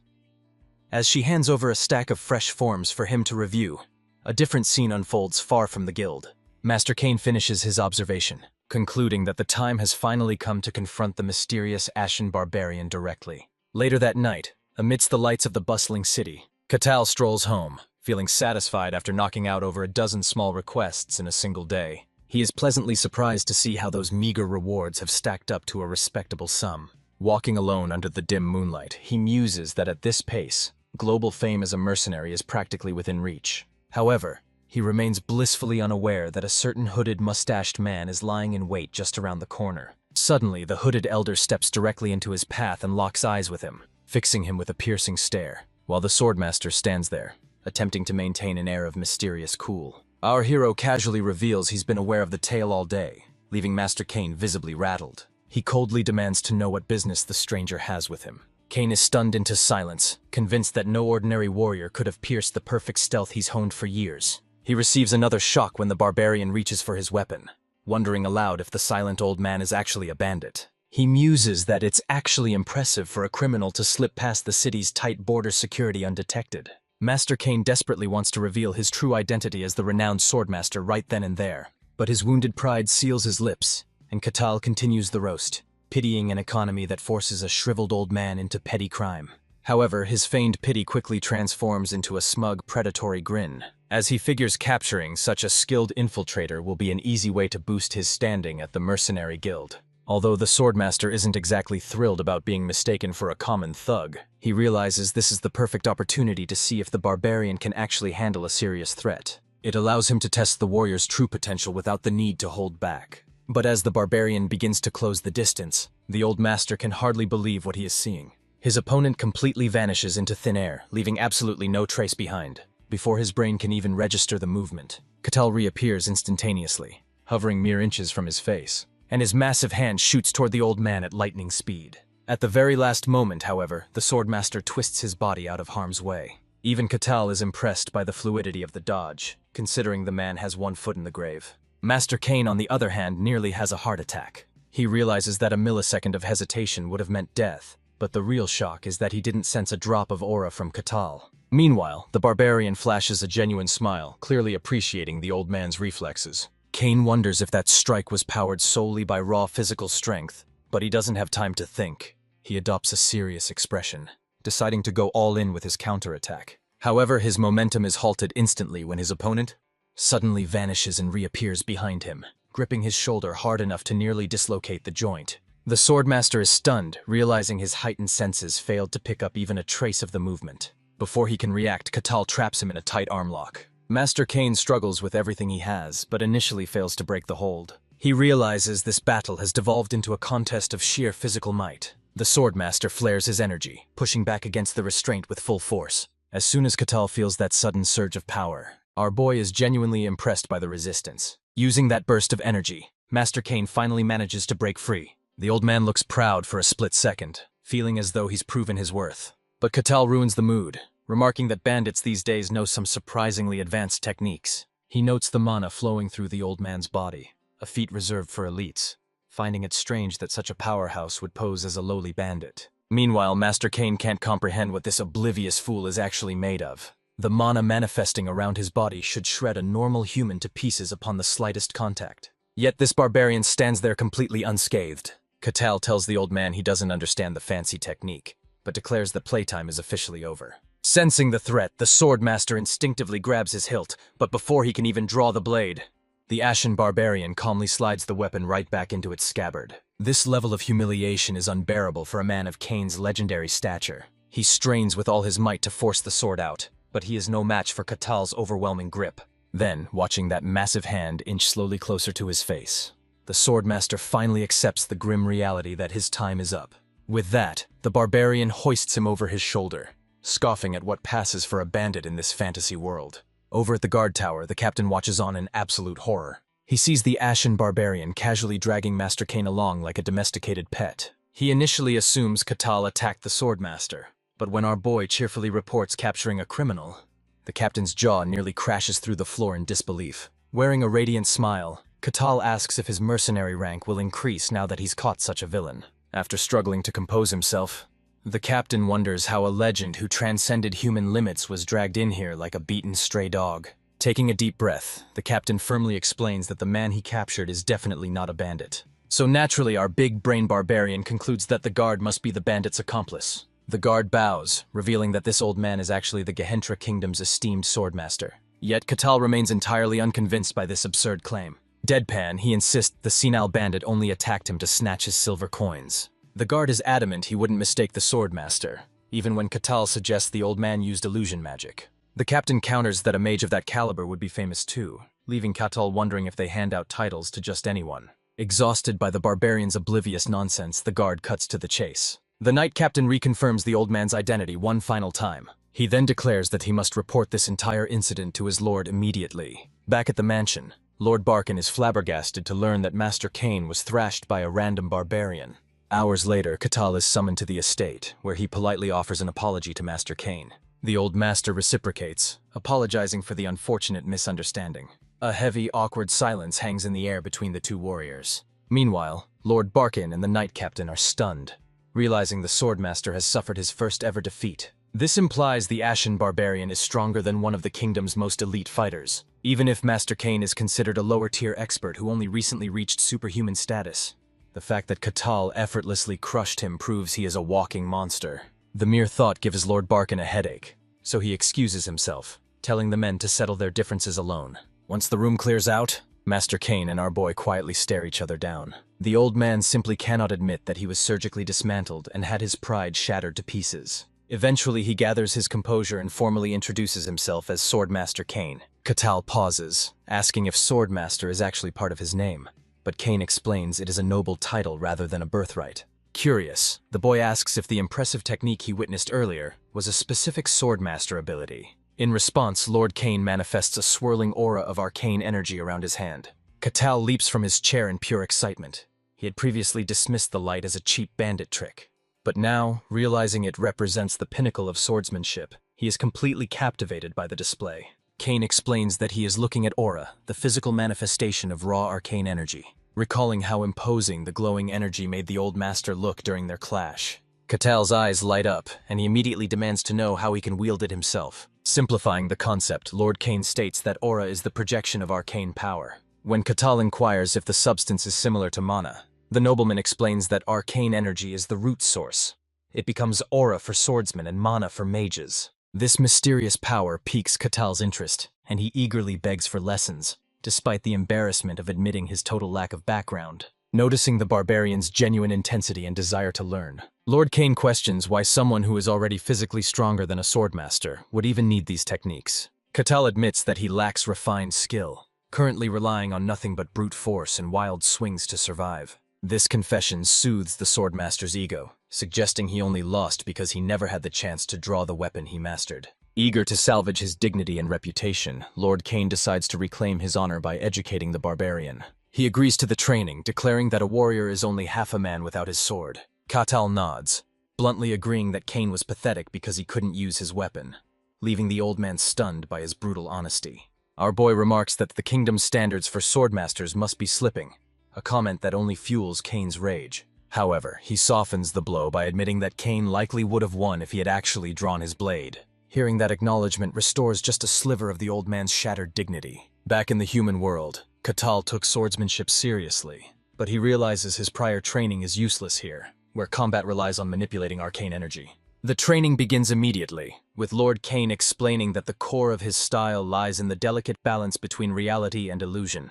He asks what Katal saw during his fight with the disciple, and our hero recalls how the student's blade seemed to split into 3 simultaneous tangible strikes. Reflecting on that battle, Katal begins to grasp the true concept of this world's sword arts. He asks the old master if their swordsmanship relies purely on technique, rather than raw physical strength. In response, the old geezer finally draws his weapon. The steel instantly begins to glow with a faint, ominous green aura. It's a display of power that immediately captures Katal's full attention. Still grumbling about teaching such a refined art to a mere barbarian, Cain prepares to demonstrate. He drives his blade swiftly into the ground. The earth cracks open as the single strike divides neatly into 5 precise, devastating attacks. Cain launches into a complex explanation about how these various techniques coexist and evolve. But Katal isn't interested in the boring theory. Instead, he boldly claims that he can simply copy the skill right now. The old swordsman scoffs at the arrogance, calling it utter nonsense. He refuses to believe a novice could mimic a technique he spent his entire life mastering. Ignoring the doubt, Katal steps up and takes a swing. He executes the move without a second thought. To everyone's shock, the attack actually splits into 5 distinct strikes. The old master freezes in place, unable to process the impossible sight he just witnessed. When Katal asks if his replication was accurate, the master admits that while it looked convincing, the barbarian merely used raw speed to mimic the effect. Although momentarily deceived, he regains his composure and insists there was no real technique behind the blow. Katal calmly counters that since swordsmanship is for combat, the end result matters more than the method. The old man grows uneasy, shedding a few tears as he realizes the barbarian's logic might actually be sound. Refusing to be humiliated, Lord Cain decides to escalate the challenge to prove his superiority. He performs an advanced maneuver where his entire body appears to split apart. He proudly declares this technique is bodily separation, a feat requiring absolute mastery of aura. Turning to Katal, he issues a direct challenge, asking if he can copy this complex move as well. Without a moment's hesitation, the barbarian steps forward to answer the call. Utilizing godlike velocity, he replicates the illusion, making it appear as if his body has truly split. The sheer force of his movement tears the roof off the building and even stirs up a violent whirlwind in the process. Standing tall, the ashen barbarian confidently asks if he achieved the correct form. The old man, unable to maintain his composure, drops to his knees with tears in his eyes. He simply cannot accept that a brute like Katal could instantly mimic the techniques he spent an entire lifetime refining. Katal turns to him, teasing that for someone with such a stern face, he really wears his heart on his sleeve. Trying to lighten the mood, Katal assures him that his swordsmanship is actually quite impressive. He even downplays his own victory, claiming he was just swinging his axe with brute force and no real skill. That little bit of praise is all it takes to instantly lift the old master's spirits. In fact, he immediately spirals into a state of smug self-satisfaction. He proudly convinces himself that he is the only one in the world capable of mastering both illusion and reality. Clenching his fist, he whispers a reassurance to himself that his technique is absolutely flawless. He decides the real problem is that this barbarian is just a maniac. But then Katal respectfully asks if the old man would teach him the secrets of his arts. The old geezer, still recovering from his emotional roller coaster, takes a deep breath. He apologizes for his unsightly outburst, and his demeanor quickly shifts to one of serious focus. He explains that the first step is learning to control aura, which requires a true comprehension of the arcane. Lord Cain adds that reaching the higher realms is impossible without awakening this power, unless one is among the rare few blessed by the divine. Curious, Katal asks if this divine power is something entirely different from the arcane. Master Cain clarifies that a divine gift is bestowed by the gods, having no connection to an individual's talent or effort. He presses on with his explanation without pausing. He describes the arcane as a dormant force within everyone, the fundamental origin from which all other abilities spring. He then begins to outline the 5 distinct stages of arcane mastery. The very first stage is simply acquiring the ability to sense its presence. Catal wonders aloud if just anyone is capable of achieving that first step. But the old man shakes his head, explaining that only those who can feel it are worthy of being ranked in the third class. As Master Kane elaborates on the 5 distinct stages, Catal recalls a specific detail Milena once mentioned, and suddenly the concept begins to click into place. The old man notes that this structure is merely a guideline, as the boundaries between classes are rarely so distinct. Moving past the theory, they officially begin the first stage, arcane perception. Master Kane instructs him to close his eyes and reach out to feel his surroundings, explaining that awakening this perception requires pushing every single sense to its absolute limit. He likens the sensation to feeling the wind against one's skin, followed by detecting an underlying secondary presence in the air. However, after only a few seconds pass, Catal bluntly admits that he senses absolutely nothing. Mildly shocked, Master Kane didn't expect him to hit a wall so quickly, admitting he assumed a warrior of Catal's caliber would have some natural aptitude for it. While untrained warriors typically develop this sense gradually, this barbarian proves to be a bizarre anomaly. Kane theorizes that this spiritual blockage might be a side effect of the White Wasteland. Catal confirms this, recalling that none of his fellow barbarians had any concept of arcane energy. Accepting this, Kane decides to skip the subtle approach and unlock Catal's path through brute force. Although Catal barely comprehends a word of the old man's explanation, he lights up with excitement the moment he realizes Master Kane is about to transfer raw aura to him. Showing the true soul of an aura farmer, Catal eagerly declares he's ready for whatever comes next. He sits down with high expectations, while the Swordmaster tells him to let go of all tension and focus completely on what is happening inside his body. After that, Master Kane places a steady hand on his back and begins channeling aura, but he freezes for a second. He senses what is actually going on inside this guy. He starts questioning whether the Ashen Barbarian is even human, because his insides feel more solid than the rock, and his muscle density is so absurd it might as well be a black hole. Still confused why nothing is happening, Catal turns his head around and asks what the holdup is, and the old man admits that he was lost in thought. However, Master Kane quickly realizes that he simply cannot reach Catal's arcane core. No matter how far he pushes his aura, it feels like he is being pulled deeper and deeper into some never-ending abyss that keeps crushing him with its raw pressure. Eventually, he admits that this method will not work at all. Hearing that, Catal's disappointment is immeasurable and his day is ruined. He stares in confusion and frustration, asking if it is just not possible because he has zero talent for magic. But Master Kane firmly clarifies that simply channeling aura into him is not enough to draw out the arcane from someone, so the only remaining option is for people like him to awaken it on their own. The problem is, though, that he could not even find a trace of arcane anywhere in the cattle's entire body. Baffled, our boy asks if that means he just does not have the power in him at all. And Master Kane explains that he simply could not confirm anything because Catal's body is far from normal. The Swordmaster explains that his aura needs to pass through the body smoothly, but Catal's build is so absurdly solid that his aura cannot travel far enough inside. After realizing that even a top-tier Swordmaster like this guy cannot help him, he pouts like a kid and mutters that this means he will never get to use that cool, mysterious power. In response, Master Kane tells him that he cannot say for sure whether there is a path or not. He suggests that Catal finds a Swordmaster with a more potent aura, or perhaps tries his luck at the Mage Tower instead.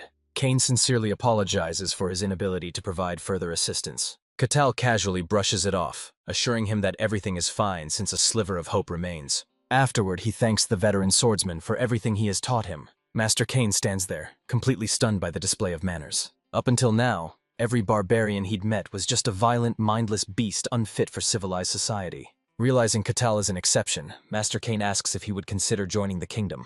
This would involve pledging his absolute loyalty to the king in exchange for noble status. Kane insists he would quickly rise through the ranks due to his immense power, and even offers to sponsor him personally. However, our hero declines the tempting offer, preferring a life on the road over settling down, much to the Swordmaster's disappointment. Catal's raw power would be a massive asset to the Empire, so Master Kane presses the issue one more time. He asks if Catal truly has no interest in this once-in-a-lifetime opportunity to become nobility. But the barbarian makes it clear that he is a free spirit who bows to no man. Upon hearing this declaration, the Swordmaster is left completely speechless. Catal thanks him one last time before heading out, grateful for the mentorship he received. Later, as the old man walks alone through the empty halls, he reflects on how foolish it was to believe that someone like Catal could ever be controlled. The fact that he acts entirely on his own free will makes him even more dangerous than the mindless demons from the snowfields. He lets out a heavy sigh of deep frustration. Master Kane can't help but question the Emperor's sanity for attempting to conquer the perilous demon realm.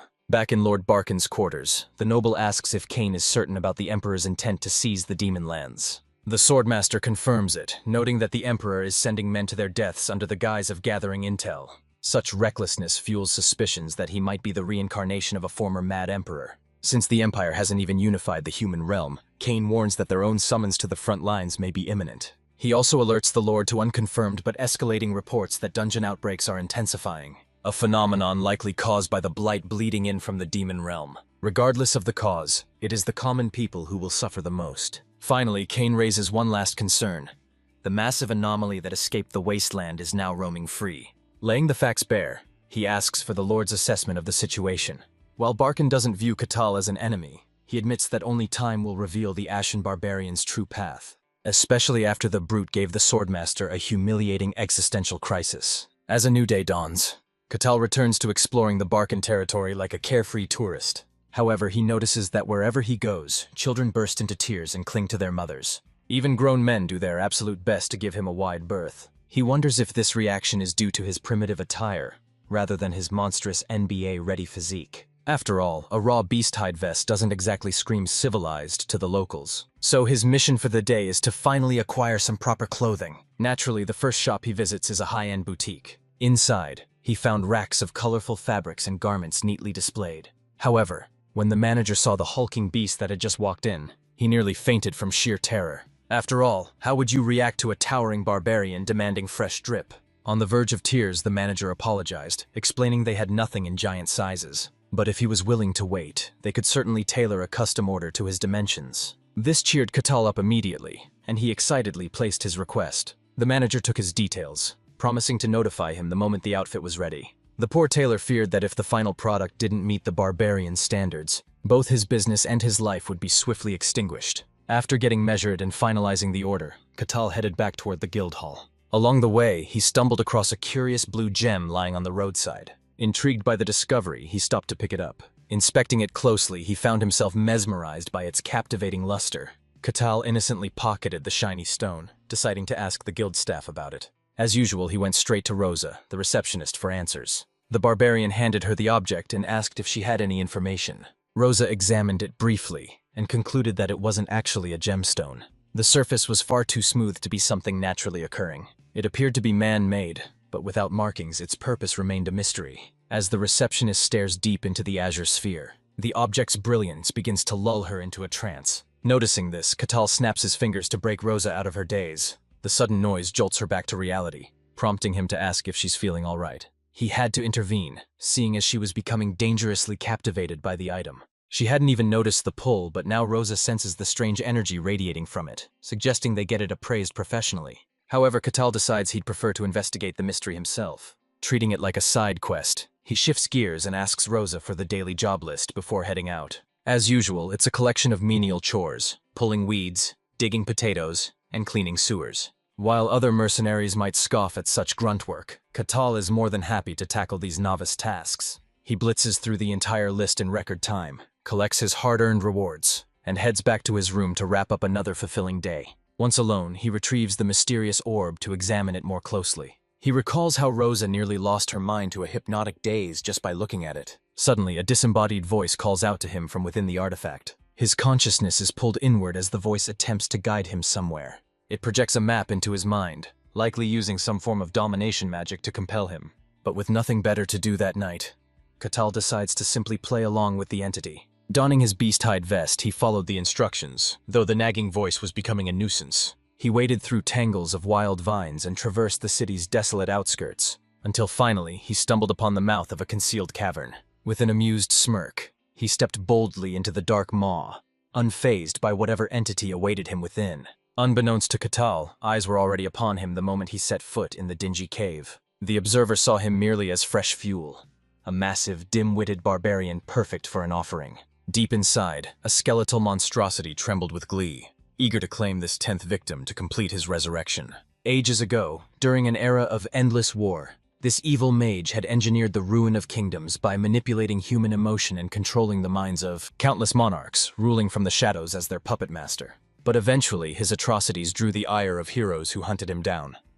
Before the final blow, however, he transferred his soul into a vessel, becoming a lich. He became an eternal, undying spirit, irrevocably bound to his phylactery. Since then, the former tyrant has been lurking in the dark, patiently plotting his return to dominance. Requiring souls to fuel his revival, he settled in this remote territory, scattering bewitching orbs to lure unwitting victims to their doom. These innocent lives fueled the mana core required for his rebirth, granting him power far greater than before to conquer the world anew. After countless years of waiting, his ultimate goal was finally within reach. Yet, he found himself puzzled as to why a barbarian would wander into such a desolate region. Northerners rarely left their frozen nests, but considering the brute's massive size, he would certainly make for a bountiful offering. The orb was enchanted to ensnare those without magic resistance, ensuring only ignorant, non-magical mortals would fall for the trap. Thus, the Lich was certain this barbarian was nothing more than a simple brute, completely void of arcane sense. He allowed the warrior to follow the voice deeper, eager to claim the final piece for his glorious resurrection. Meanwhile, Catal casually strolled through the dank corridors until he arrived at a wooden gate. The moment he pushed open the ancient door, he discovered a grotesque skeleton mage channeling a dark aura. Recognizing the creature as a genuine Lich, Catal nearly burst with excitement, for he knew that these beings were once mages who achieved the pinnacle of sorcery, representing the ultimate fantasy villains. While the barbarian geeked out, completely devoid of fear or apprehension, the Lich began to feel genuinely unsettled. Catal finally had a culprit responsible for the orb's powerful luring effect. Confused, the Lich couldn't sense any mana from this musclehead, concluding he must possess a high-tier artifact shielding his mind.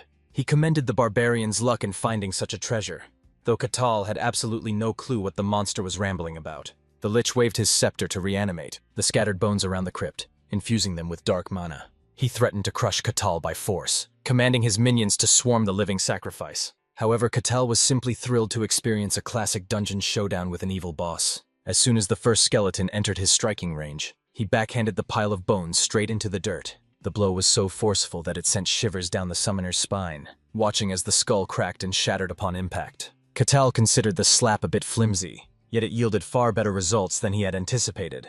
Wounded by the insult, the Lich targeted Catal's limbs, deciding that a crippled sacrifice would serve the ceremony just as well. The next wave of skeletal warriors was an upgrade, brandishing rusted swords. Catal scoffed at the threat, unleashing a haymaker that instantly shattered the first attacker's jaw. Before the dust settled, he followed up with a strike that added another crushed skull to his tally. He dropped the third enemy with a brutal, bone-snapping roundhouse kick, and with casual ease, he sent the fourth crumbling back into the dirt. Watching his minions get dismantled one by one left the Lich completely slack-jawed in disbelief. Catal was already well-versed in handling these bony bastards from his first dungeon run. Crushing the head was always the most effective method. In fact, he was openly disappointed that the Lich hadn't summoned a Death Knight or something remotely challenging. Hearing this casual mockery dealt a critical blow to the Lich's fragile ego. The bag of bones stammered in rage, declaring that he was done playing nice. Raising his scepter high, he conjured a new, more distinct summon from the earth. This creature rose clad in full-plate armor, forged entirely from condensed mana. It was a skeleton knight, yet Catal remained thoroughly unimpressed. He'd obliterated one of these recently, but he tried to convince himself that a Lich-crafted version might offer a better fight. As soon as the kill order was issued, the battle resumed. The skeleton knight surged into action, closing the distance instantly. Catal simply clenched his fist, bracing himself for the collision. As the knight swung its blade mid-charge, Catal decided to run a quick durability test on the poor bastard. With a look of sheer boredom, he punched a hole straight through the skeleton knight's supposedly impenetrable armor. Just like his first encounter with this type of enemy, the battle was an absolute stomp. However, unlike the previous skeleton knight he had effortlessly dismantled, this one still possessed enough resilience to demand a round two. Catal was pleasantly surprised by the creature's unexpected durability. The Lich frantically poured mana into the knight, pushing his limits to sustain the summon. The bag of bones snarled at Catal, defying the fact that most of its joints had already turned to dust.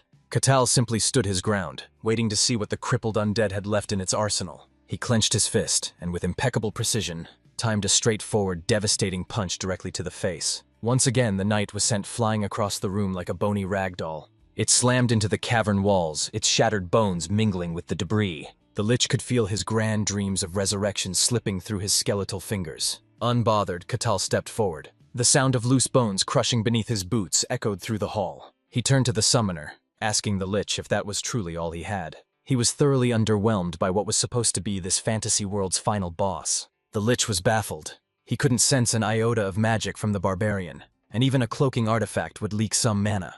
He was forced to admit that this man was simply built different. A monster destroying a skeleton knight with nothing but raw physical strength. In all his countless years of existence, he had never witnessed anything quite so absurd. Deeming Katal a worthy opponent, the Lich prepares to face the barbarian personally, urging him to consider it an honor to witness his wrath firsthand. As the surroundings plunge into darkness, Katal isn't unnerved, but rather intrigued, gazing into an endless void stretching out in all directions.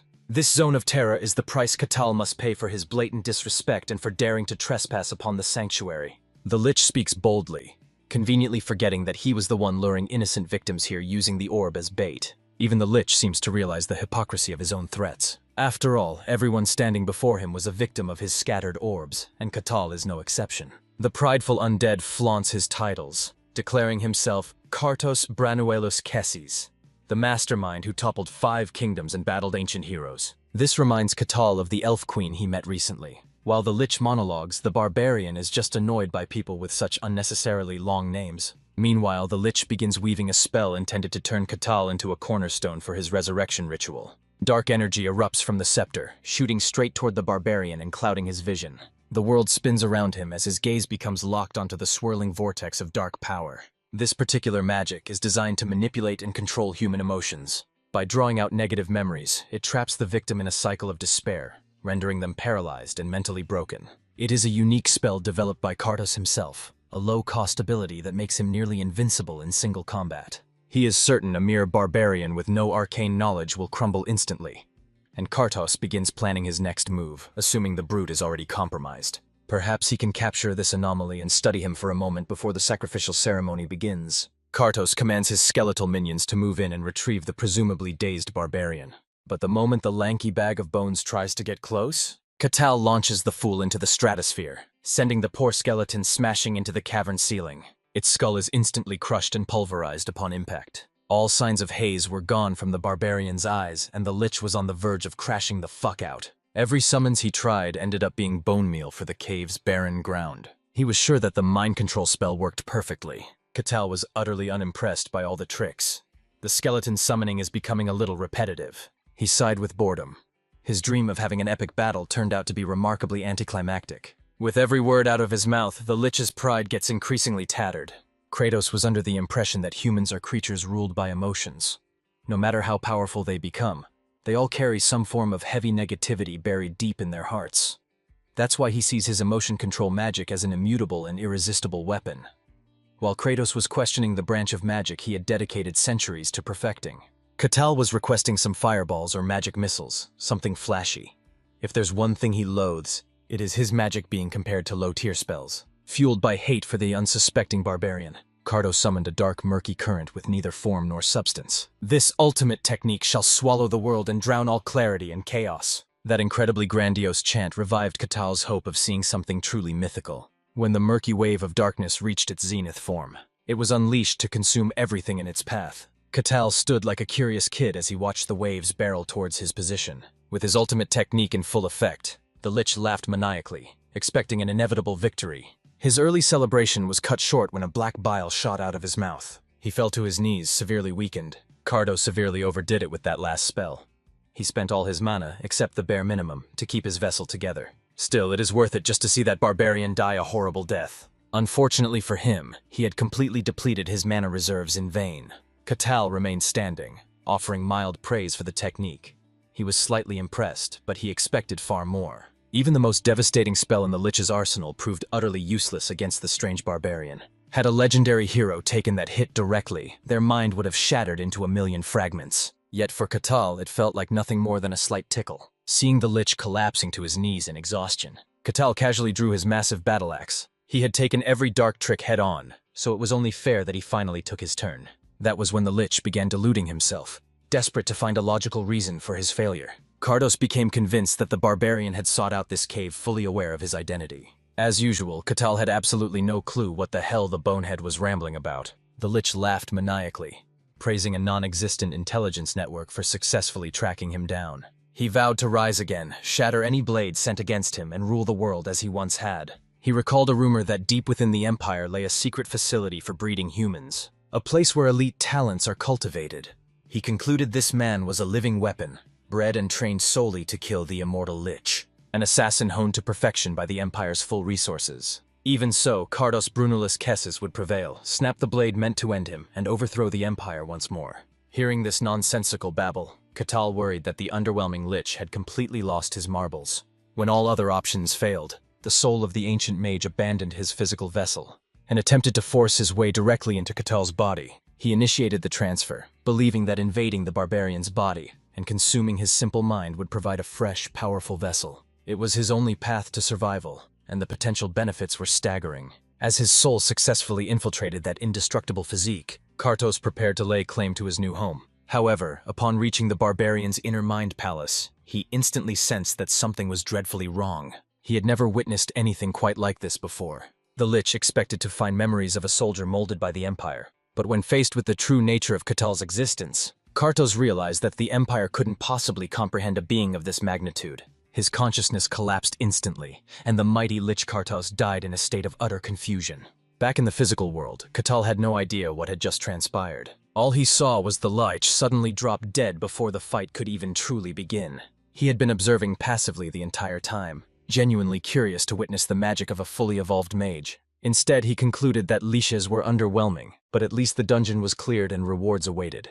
Catal casually scooped up the scepter Cardos had left behind, wondering if he could use it to practice some magic of his own. But as he fidgeted with the artifact, the magical crystal core suddenly popped loose. Treating the power source as simple loot, he shoved the gem into his pocket. Next, he examined the vase which had served as the vessel for Kratos' soul. He secured that as well, making a mental note to have Rosa appraise it later. With both the scepter and the vessel in hand, he was thoroughly pleased with his rewards. Just before leaving, a sinister magic circle inscribed on the wall caught his eye. Suspecting a secret chamber might lie behind the ominous marking, he decided to investigate the surface. Or rather, he simply obliterated the sturdy wall with a light touch. However, what lay beyond the rubble was a truly macabre sight. He had uncovered the Lich's hidden sacrificial chamber, filled with unfortunate victims suspended in a death-like slumber. Catal had hoped for extra loot, not a grim collection of mortal souls awaiting sacrifice. Still, driven by curiosity about their identities, he approached to check their condition. He even tried calling out to them, but they remained completely unresponsive. Unsure of how to handle this grim discovery on his own, he decided to return to the guild and report the situation to the authorities. Surely they would dispatch a team to manage the rescue operation. By the time he stepped back through the guild's entrance, the sun had fully risen, casting a new light on his journey. And this time, Rosa welcomed him with respect and enthusiasm, replacing her usual skepticism. He mentioned that he had some unfinished business to attend to, a statement that immediately piqued her curiosity. Catal revealed that he had just solved the mystery of the orb he'd shown her the previous day. He gave her a full report on the hidden dungeon, though her initial reaction was pure disbelief. She knew of only 5 existing leeches, and their backwater territory seemed like an impossible hiding spot for one. To prove his story, Catal produced the vase that had served as Cardos' life vessel. It radiated a menacing aura, yet this lunatic expected a simple receptionist to appraise such a cursed object. Rosa was left completely speechless, unsure of how to handle such an absurd request. It finally dawned on her that the wild tale this barbarian was casually recounting was actually true. He also mentioned finding captives held for a sacrificial ritual, causing Rosa to fear this man might send her to an early grave. He considered rescuing them, but since their minds were shattered, he decided a professional evaluation was required first. Come to think of it, there had been a suspicious spike in disappearances throughout the territory recently. If a lich was truly responsible, this situation was vastly above a mere receptionist's pay grade. She realized she needed to alert the authorities immediately. The guard captain barged into the guild hall the moment he received word about the lich. Inside, he found the barbarian sitting at a table, his massive frame making the furniture look like a child's toy. Catal calmly assured the anxious officer that the threat was neutralized, so there was no need for panic. However, when he dropped the name Cardos during his debriefing, the mood shifted instantly. The captain was flabbergasted. Everyone knew that name, from high-ranking officials to random peasants on the street. Cardos was pure evil incarnate, a sorcerer who once upended the world by creating emotion manipulation magic. This was a monster who drove 5 kings to madness and ruined 5 kingdoms. The mere mention of a lich would usually terrify anyone. Yet, Catal nonchalantly insisted that the undead sorcerer wasn't actually that impressive. Since Cartos had self-destructed, the first captain pressed for a more detailed explanation, knowing the gravity of the news. Although Catal wanted to be helpful, there wasn't much to say since the battle had ended in the blink of an eye. The captain asked the barbarian to wait briefly while he rushed to inform Lord Varkin of the situation. When the territory's overseer heard that an agent of death had been lurking nearby, he initially refused to believe it. He desperately tried to convince himself that it must have been some other, lesser type of monster. However, the rescued victims had already given their testimonies, and they were absolutely positive their captor was a lich. Furthermore, there was undeniable physical proof in the form of the recovered life vessel. With this evidence, it is only a matter of time before the Empire dispatches investigators to scrutinize the incident. The timing could not be worse, especially with Lord Kane currently away from the estate. Still, it is Varkin's duty to report this to the capital, though they could count themselves fortunate in one regard. If the barbarian hadn't stumbled upon that lair, the outcome would have been catastrophic. It was highly likely that Kardos had been in the final stages of preparing his own resurrection. Once again, Katal had pulled off a remarkable feat that saved countless lives, and naturally such a triumph required a reward of equal magnitude. The problem was that Lord Varkin had no idea what he could possibly offer the eccentric man that would suffice. The following day, the Lord awoke and began his routine, donning his robes as the morning sun rose over the estate. Suddenly, a maid frantically burst into the room to announce the arrival of the Sun God's Inquisitor, Lord Aquas. Varkin quickly changed into formal attire before rushing out to meet his esteemed guest. "And gentlemen, let me tell you, the Sun God's Inquisitor is an absolute baddie." He invited her to sit, though a heavy, uncomfortable silence immediately filled the room. Lord Varkin stammered through a clumsy introduction, thanking her for the sudden visit while trying to hide his nerves. This woman was Aquas, the High Inquisitor of the Sun God. Known as the Judge of Heresy, she introduced herself with an imposing aura,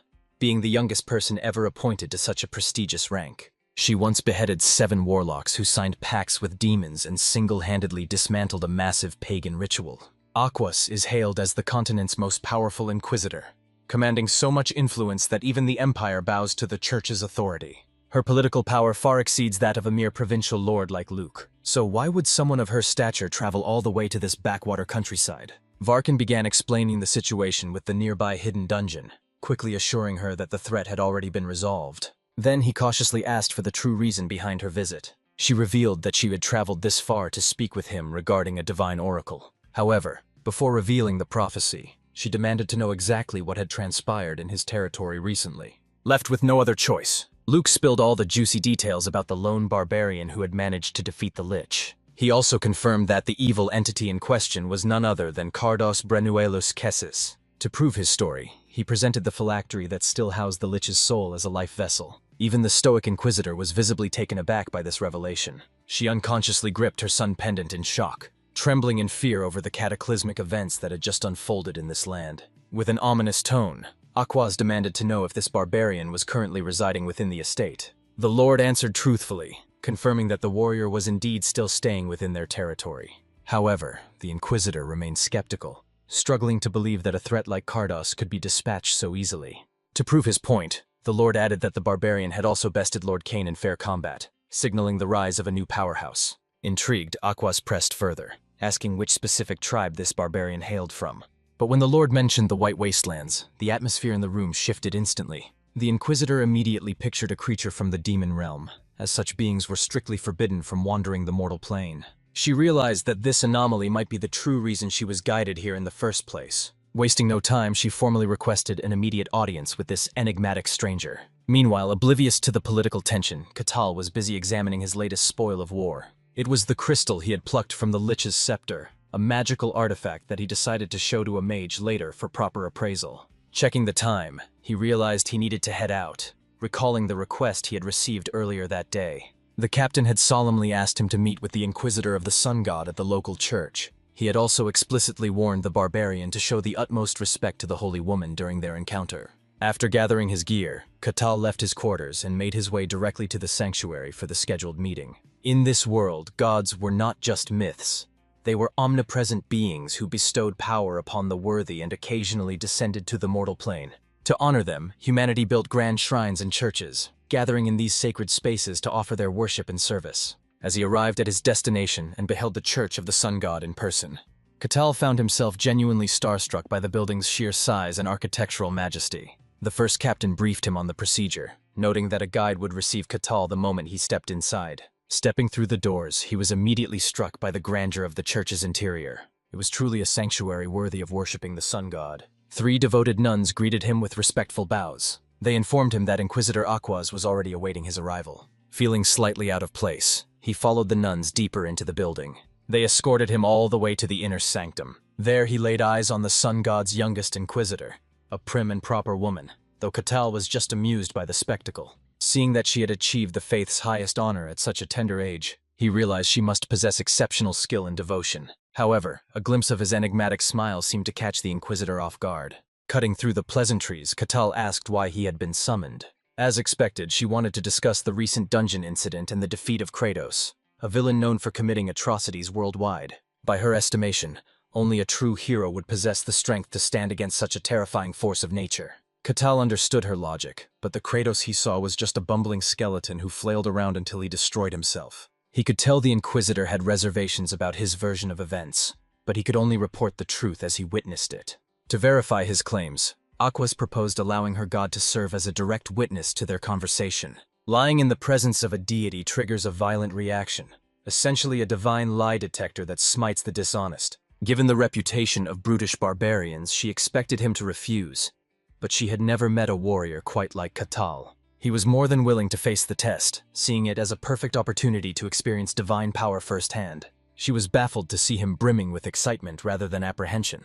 Typically, the mere thought of a deity scrutinizing your soul would induce terror. But for Katal, there was simply nothing to hide. After all, he wasn't the type to rely on deceit. Accepting his resolve, Inquisitor Aquas initiated the sacred ritual. She offered a solemn prayer to the sun god watching from the zenith, the supreme overseer of the celestial star itself, invoking an omnipresent gaze to expose all falsehoods within this space. Immediately, an intense beam of sunlight descended upon the church. As divine power enveloped them, Katal was thrilled.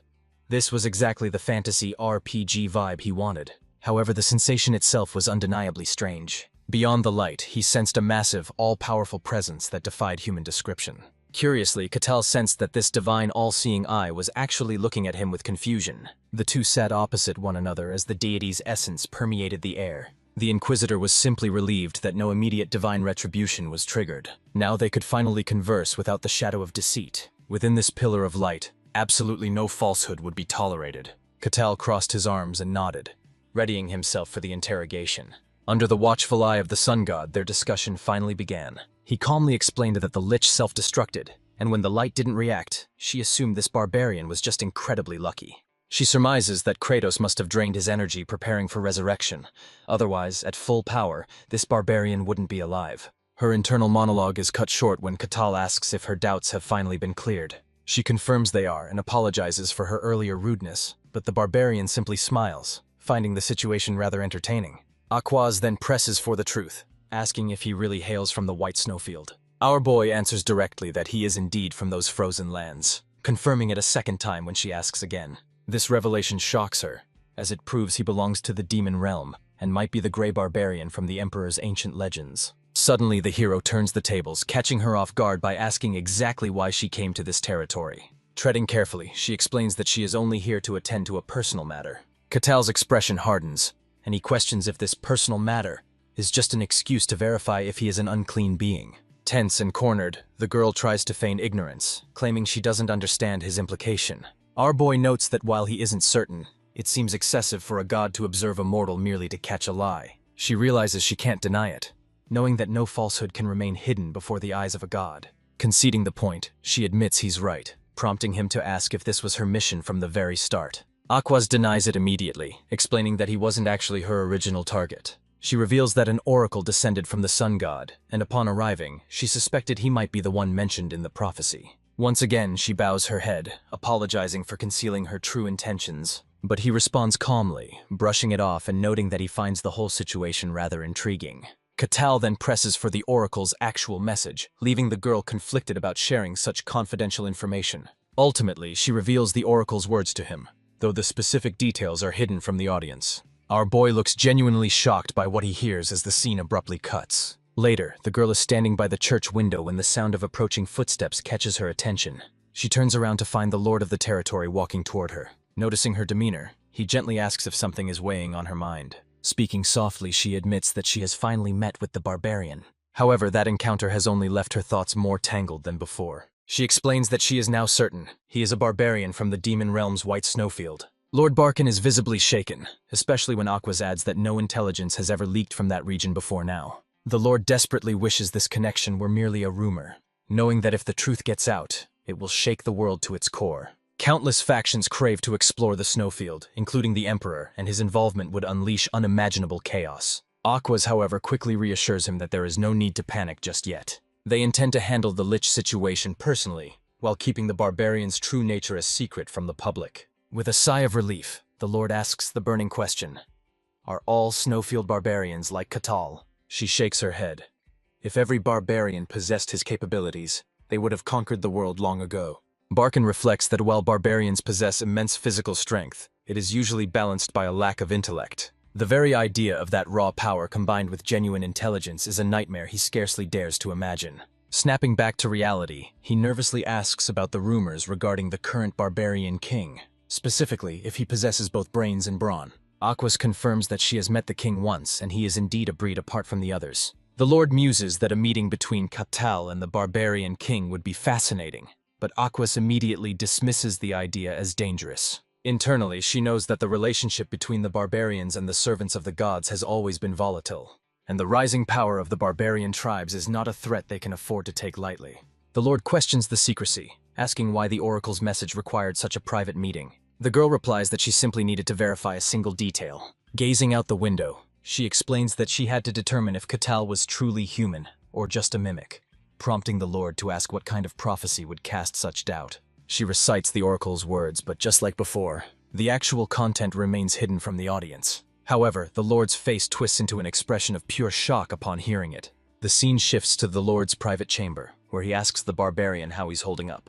Our boy confirms he's doing fine, though he wonders why he was summoned in the first place. The nobleman admits there is one specific matter they need to address. He clarifies that while he wouldn't exactly call this an apology, he has prepared a reward for Katal's aid in defending the territory. Without another word, the Lord places a pouch on the table, drawing Katal's curious gaze. He's slightly surprised to see what appears to be a simple leather bag. Catching his reaction, the man explains that this is no ordinary pouch and urges him to inspect it. Our boy picks it up, immediately sensing a strange aura radiating from the object. Lord Barkin reveals it's a spatial artifact capable of storing multiple items, limited only by its internal volume. He adds that the magical space inside is nearly as vast as the reception hall they're currently sitting in. The barbarian is stunned. This is the first true artifact he's ever laid his hands on. The Lord explains that it can swallow objects larger than its opening, prompting Katal to test it immediately. He hefts his massive axe, ready to see if the magic holds true, skeptical that such a colossal weapon could possibly fit through such a tiny opening. But in an instant, the pouch swallows the axe whole, leaving him speechless as the Lord explains that retrieving it requires only a touch and a thought. Our boy follows the instructions, and with a spark of excitement in his eyes, he effortlessly draws the axe back out. The Lord declares this a gift for saving his territory, and seeing the boy's delight, he considers the debt fully repaid. Yet a deeper anxiety plagues the Lord's mind. The unresolved prophecy weighs heavily on him, as does the silence from his distant lands. The Swordmaster's warning echoes in his memory. Creatures from the demon realm are surfacing, signaling the start of a catastrophic event. Connecting this to this prophecy, the Lord recalls the chilling details mentioned by Aquas. A great evil is destined to descend upon this territory and spread to engulf the world, the heart of the oracle's prophecy. Around the same time, the grim truth about the Varkan territory begins to surface within a scattered network of villages. Suddenly, contact with one settlement is lost, though initially it is dismissed as a minor issue. But when a group from a neighboring village is sent to investigate, they vanish without a trace. The Lord dispatches his official guards to intervene, yet they too meet the same mysterious fate. Only then does he realize that a truly catastrophic threat has emerged. Sometime later at the Mercenary Guild, Rosa flags our boy down with an urgent request from Lord Barkin.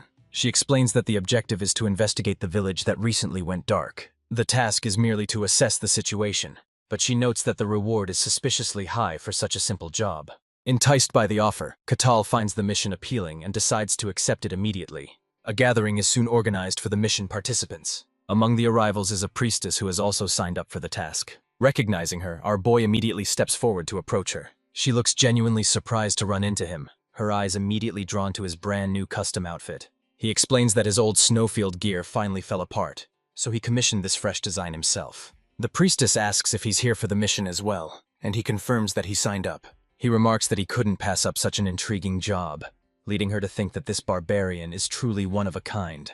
Our boy then asks why she's flying solo, noticing that her usual companions, Tyrannus and Cassin, are missing. She assumes they probably took one look at the mission details and decided to pass, Taking a moment to scan the surrounding crowd, Cattell realizes that the turnout is shockingly lower than he expected. He assumed a simple high-paying gig would attract a swarm of mercenaries, yet there are fewer than 10 people here. The priestess explains that despite the good pay, there's a catch. This mission is far more dangerous than it looks. She shares a rumor that the last guard sent to the village never returned, implying the situation is grave. Even with that risk, Cattell points out that the attendance numbers are still suspiciously low. Hesitating for a moment, the priestess leans in to share the real reason everyone stayed away. She reveals that Lady Aquas is involved, a name that catches him completely off guard. It turns out that Aquas, the terrifying heretic inquisitor of the sun god, is personally participating in this mission. She adds that few mercenaries dare to work near her, admitting she's terrified the girl might just kill her on a whim. Our boy immediately reassures her, claiming the inquisitor is actually quite polite and kind. When the priestess presses him for details, he casually confirms that they are friends. She struggles to process the idea that a ruthless heretic inquisitor and a barbarian could possibly be buddies. Cattell steps forward to greet her warmly, but Aquas responds with ice-cold indifference, claiming she doesn't recall ever being his friend. He laughs it off, suggesting that they turn over a new leaf and become friends right now. The inquisitor coldly ignores the suggestion, turning her attention to the priestess instead to ask if she is a follower of Lady Calrosia.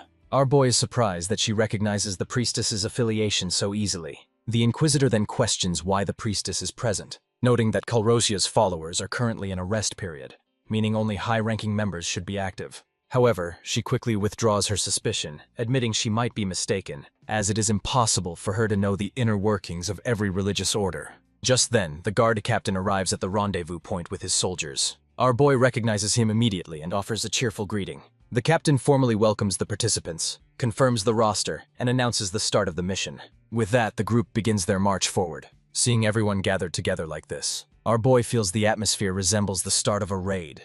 He asks the inquisitor if their departure means the predicted time has come. Taken aback, she hesitates for a moment, admitting that she cannot say for certain. The oracle's prophecy never reveals exact timing, so it's possible the village simply lost contact for mundane reasons. The barbarian smiles, noting that the possibility of danger still remains. Eventually, the group arrives at their destination. Upon seeing the sight, Cattell and the priestess freeze in their tracks. They are left completely stunned by the scene ahead. A silent, seemingly peaceful village lies stretched out before them. The guard captain scans the perimeter with sharp eyes, unsettled by the unnatural quiet. He asks the inquisitor if she detects any presence, but she calmly reports sensing absolutely nothing. Taking this in, the captain concludes that the villagers must have already fled. He firmly orders the squad to split up and scour the area for any clues. The team acknowledges the command and immediately fans out to begin the search. Yet the captain remains on edge. This small settlement barely supported 100 souls, and somehow every single one of them has vanished without a trace, leaving him desperate for answers. As the investigation gets underway, one of the soldiers freezes the moment he steps into a nearby house. His eyes widen in disbelief at the sight of food set out on the table. He urgently calls the captain over to report the strange anomaly. At first, the captain assumes the panicked villagers abandoned their meals mid-flight. However, the soldier drops a chilling detail. The food is still warm. The captain's expression shifts to pure shock. He steps inside to stare at the steaming meal, his mind racing because contact with the village was lost days ago. Furthermore, previous investigators had already been sent here, and none of them ever returned. He demands to know if there are any tracks or signs of hiding, but the answer is a terrifying negative. Despite the impossibility of the situation, he orders them to keep searching. Everywhere they look, the area is teeming with signs of recent activity. Yet there isn't a single soul in sight.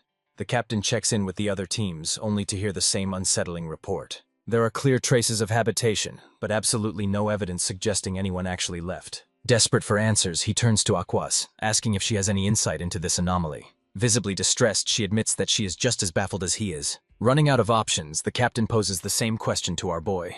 However, Cattell merely shakes his head, having found no physical clues either. The captain's frustration mounts, until our boy calmly suggests they simply ask someone who actually knows the truth. The suggestion hits at the captain like a bolt of lightning, leaving him stunned. Our boy reveals that they aren't alone, claiming that an outsider is standing right among them. The captain's heart skips a beat, and he stares at the barbarian in utter confusion. Cattell explains that he senses a foreign presence, suddenly pointing a finger at a woman blending into the crowd who definitely doesn't belong. The mysterious woman offers a faint, intrigued smile, impressed that he saw through her flawless disguise. Cattell retorts that it's only natural to notice when a stranger suddenly appears right in front of you. Letting out a light, amused laugh, the woman remarks that she usually remains completely undetected. She notes that not even the sun god's inquisitor was able to sense her presence. She observes Catal closely, noting that the barbarian shows no signs of a mystical awakening. With her curiosity piqued, she demands to know exactly who he is. But before our boy can answer, the guard captain suddenly screams for everyone to fall back immediately. His face twists in pure distress as he realizes the danger they are in. Aqua whispers that she still senses absolutely nothing, no presence whatsoever. This revelation leaves both the captain and the priestess shaken to their very core. If the church's top inquisitor can't detect it, this entity is either harmless or an evil so advanced it masks its own existence. The mysterious woman clicks her tongue in disappointment, admitting she had hoped to quietly tail them and scout their territory. But suddenly, her features begin to contort as she shifts into her true form. Once the gruesome transformation is complete, she flashes a wicked grin, declaring her intent to drag the barbarian down to hell as her slave. The demoness unveils her terrifying true appearance and unleashes a massive sphere of destructive purple energy. Everyone stares in paralyzed shock as she ascends, hovering ominously right before their eyes. The guard captain screams for everyone to run and save themselves. But the group quickly realizes that escape is no longer an option. A transparent magical barrier has trapped them, and every desperate attempt to break through fails. The demoness announces to the village that this domain is under her absolute control and no one will leave. With a sadistic sneer, she declares that every soul present is now her prey. Trembling in terror, the priestess identifies the entity as a named demon, one of the most dangerous classes of monsters in existence. She prays desperately, begging her god to deliver them from this living nightmare. But Catal gently pats her on the head and calmly reassures her that he is right there and he will not abandon her. He asks for clarification on what exactly a named demon is and how it differs from the rest. With a trembling voice, the priestess struggles to maintain her composure. She explains that while most demons are merely weak, fragmented spirits, there are true primordial beings born from the deepest pits of darkness. Demons powerful enough to choose their own names, capable of plunging entire kingdoms into absolute chaos. Our boy quickly realizes that the entity standing before them is exactly that kind of monster. Spotting the distinctive horns, the priestess identifies her as Ashidiar, a legendary demoness who wreaked havoc centuries ago. Hearing this, the barbarian asks if they can smash through the barrier, but the priestess cries out in despair. This area has become the demon's domain, and the only escape is to kill her, a feat that seems virtually impossible. However, the moment our boy casually places his hand against the barrier, the magical construct instantly begins to crack and shatter. Chuckling to himself, he decides to watch the drama play out a bit longer, assuring the shocked priestess that everything is fine. Meanwhile, the demoness turns her attention to the Inquisitor, mocking her failure to see through the deception. The Inquisitor realizes that the faint signs of life in the empty village were nothing but illusions, an elaborate trap designed to lure humans into the demon's grasp. Enraged, she lashes out, calling the demon vile and despicable for such underhanded tactics. But Ashidiar remains completely unfazed by the insults. In the background, our boy watches the show, happily munching on popcorn while wearing 3D glasses. He muses that summoning a named demon usually requires a massive sacrifice of souls, far more than a single village could provide. Furthermore, expanding a domain this large without being detected should have been impossible. She is stunned that a demoness managed to infiltrate their world completely undetected, but the intruder just sneers, refusing to reveal her secrets. Enraged, the Inquisitor condemns her as a vile plague sent to defile the Holy Land. This outburst only makes the demon girl throw her head back in laughter. She retorts by calling the woman an obedient lapdog, mocking her faith and questioning if her precious god can actually save her now. Her expression then turns grave as she declares that the world's fabric is cracking, and this realm no longer belongs solely to humans and their deities. She recounts an ancient war from long ago, where gods and humans fought fiercely against the forces of evil, ultimately claiming victory and banishing the darkness to the deepest dimensions. Proudly introducing herself as the Demon of Gravity, she reveals she has waited centuries in hell for this exact moment. She vows to wipe away the shame of that past defeat and blanket the entire world in darkness. Aquas counters with fury, insisting the world belongs to the light and demanding this disgusting creature return to the abyss. Wasting no time, she initiates a sacred ritual. Calling upon her god, a massive pillar of brilliant golden light engulfs her entire body. As she begins to morph into a divine warrior, the scene shifts to the sidelines. Our hero realizes the legends are true. The enemy really does politely wait during a magical transformation sequence. When the light fades, she stands clad in divine golden armor, looking every bit the part of a holy knight. The demoness, however, just finds the flashy display amusing. In response, she summons a massive crystalline scythe to her hand. With the posturing finally over, the real battle begins. The Inquisitor charges forward, closing the distance at blinding speed. They collide with violent force, triggering a massive explosion of energy that shakes the very ground. In the wake of the massive blast, both combatants are hurled backward by the force. The demon girl lands confidently, mocking the divine hunters for their lack of dignity and ignorance of combat etiquette. The Inquisitor glares back, her eyes burning with intense fury. She digs her heels into the ground and launches herself forward at full speed once more. The demon stands her ground, completely fearless, then vanishes in a blur, leaving nothing but an afterimage behind. Unable to track her opponent's speed, the divine girl is completely outplayed. Suddenly, the demon materializes behind her, forcing a split-second reaction. She barely raises her shield to block, sparks bursting wildly from the heavy impact. The demon smirks, signaling that the Inquisitor is about to be crushed. She gathers a concentrated surge of dark energy at her fingertip and unleashes it at point-blank range. The Inquisitor struggles to hold her ground, but the overwhelming force steadily drives her back. The pressure becomes too great, and as the demoness's power pierces her guard, her defense shatters. But in that critical moment, the Inquisitor begins reciting Holy Scripture. Radiant light bursts forth, manifesting into a defensive holy barrier. The sudden surge of divinity forces the demon girl to retreat, giving the divine girl just enough time to get back on her feet. The demoness is genuinely shocked that someone so young can wield scripture at such a high level, forcing her to admit that the display is actually quite impressive. Undeterred, Aquas chants a new scripture, invoking a holy fire meant to incinerate all evil. She hurls the spell at the demoness, who reacts with lightning-fast reflexes,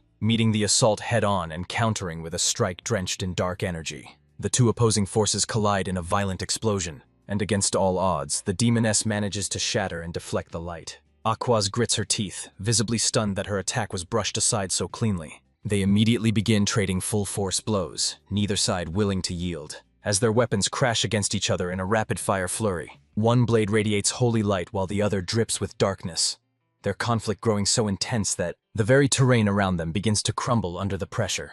The priestess trembles violently as the shockwaves wash over her. Other party members scramble to retreat, unable to withstand the crushing aura of the battle. The combatants clash relentlessly, striking with lethal intent, and the volatile mix of holy and demonic energy makes the air suffocatingly heavy. Catal, however, watches the spectacle with a grin, finding the chaos extremely entertaining. Desperate, the priestess turns to him and begs for his assistance to save Lady Aquas. Our boy calmly confirms that he could help, but then casually asks why he should bother. His cold indifference leaves the priestess completely speechless, but he explains that stepping in would ruin the fun, even if he is itching to fight a demon himself. For the moment, he chooses to remain a spectator and simply enjoy the show. The priestess, however, is left completely dumbfounded, realizing this chaotic reality is nothing like the scenario she imagined.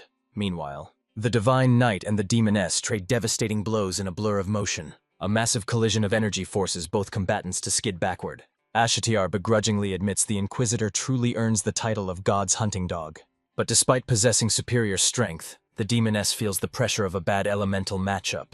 She realizes that playing by the rules will only make this battle drag on dangerously long, so she decides to fight dirty to seize the upper hand. Suddenly, Ashtiar abruptly shifts her momentum, and the knight instantly recognizes the vile intent behind the move. Ignoring her opponent completely, the demoness lunges straight for the defenseless party members, who are too slow to react. But the Divine Knight intercepts just in time, blocking the strike and saving their lives. The group trembles in terror, witnessing the horrifying power gap between these two monsters. However, this noble act forces the Inquisitor into a disadvantageous position, compelling her to focus entirely on deflecting attacks away from the bystanders. Seething with rage, she curses her opponent's cowardice, while Ashtiar responds with mocking laughter, reminding her that demons don't care about fairness. It is a taunt that only fuels the Inquisitor's burning fury. She begins chanting a new spell, manifesting a sacred barrier around herself. Aqua shouts for her party members to get inside the safe zone immediately. They scramble into the circle, thanking her for the protection, while the demon girl simply watches them, wearing a smug, arrogant smile.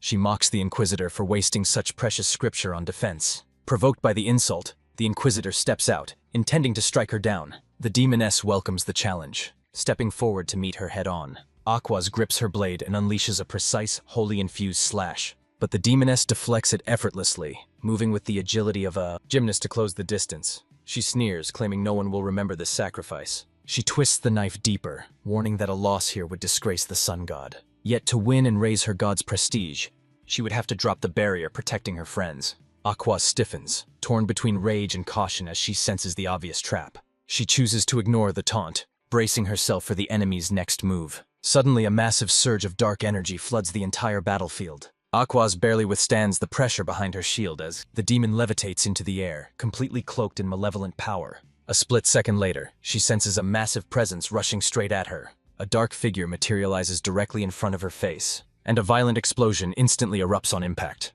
The girl is driven back, planting her feet and digging in to brace herself, but her eyes widen in shock. As the demoness continues her advance without a single pause, the demon girl unleashes undulating waves of tentacle-like dark energy that instantly surround the Inquisitor from every conceivable angle. Pushed to her absolute limit, she frantically begins chanting a holy scripture. But the demoness suddenly materializes from the energy pool right beside her, intent on silence. She slams Aquaz into the ground, clamping a hand over her mouth to cut off the chant. Without hesitation, she raises her weapon to deliver the final killing blow. The Inquisitor barely manages to lift her shield in time to intercept the strike. But spiderweb cracks instantly spread across the surface, making defense nearly impossible. With a smug, cruel smile, the demoness shatters the shield completely into dust and simply flicks her finger. This motion unleashes a massive, overwhelming surge of demonic energy. The Inquisitor is instantly bound in chains of dark power and takes the full brunt of the blast. She screams in pure agony as her holy barrier utterly collapses. Her party members tremble in terror, knowing they won't survive long without her protection. Seeing their fear, the demon girl laughs cruelly, announcing she'll have them all for dessert. But first, she wants to get a taste of the noble god's so-called hunting dog.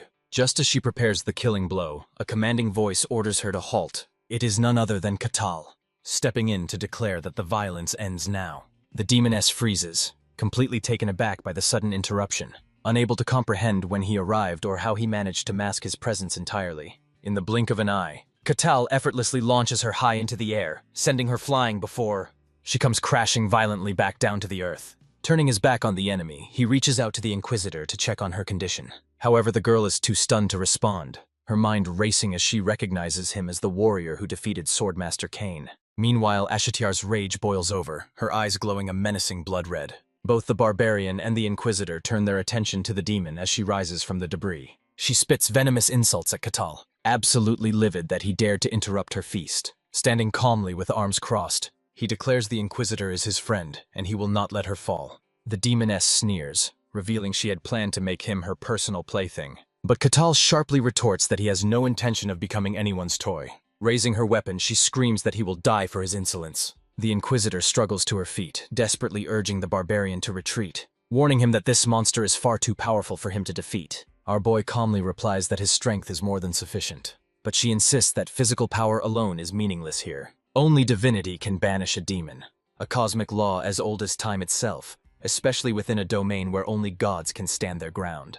Our boy pauses, taking a brief moment to consider her warning, then points out that she is in no condition to continue the fight. The girl retorts that she serves the divine, and therefore, she must stand against this demoness no matter the cost. Impressed by her unyielding dedication, he gently places a hand on her head, praising her resolve. Then, casually stepping forward, he tells her to leave the rest to him, leaving the girl completely speechless, as he admits that he has always wanted to try fighting a demon. Ashatiar lets out a soft, mocking laugh, doubting he stands a chance, but our boy simply smirks, inviting her to come and test that theory herself. Licking her lips in anticipation, she agrees that this might actually be fun.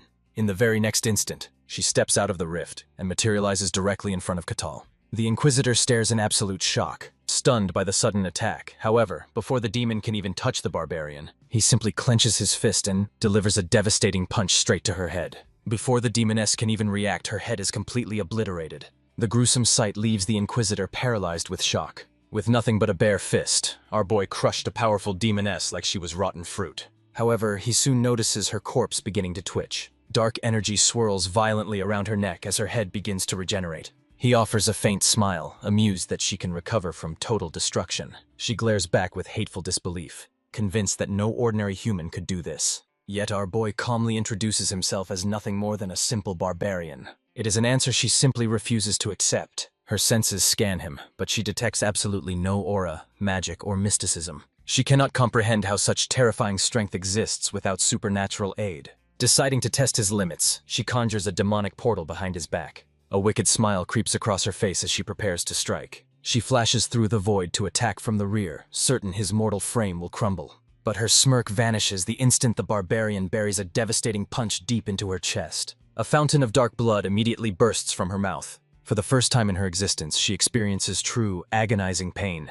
The impact launches her through the air like an insect caught in a hurricane. A massive gaping hole has been punched clean through her torso, and the force of her landing shatters the ground beneath her. A small crater forms beneath her. Trembling, she cannot comprehend how a simple punch carries such destructive power. Our boy calmly observes her regenerating once again. While she finally understands the terrifying truth, this strength is not enhanced by aura or magic. It is pure, overwhelming physical power. Cattell grows genuinely curious about the mechanism behind her rapid regeneration. Without hesitation, he stomps the ground with such force that shockwaves crack the rocks around him.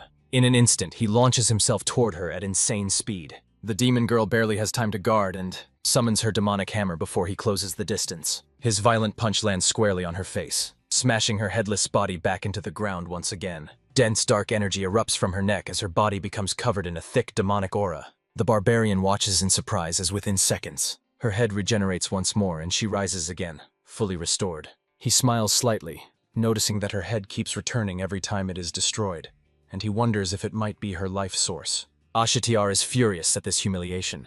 She mocks the idea that brute force alone could defeat her, and senses that the barbarian is not even using his full strength yet. With pride, she declares herself the demoness of gravity, and asks how he dares to continue fighting her with only raw power. Our boy stares at her silently for a moment, and then calmly mentions that she is not very impressive. Those simple words shatter her demonic pride. Screaming in rage, she unleashes her true power. Dark gravitational energy gathers in her hands and forms a massive black warhammer.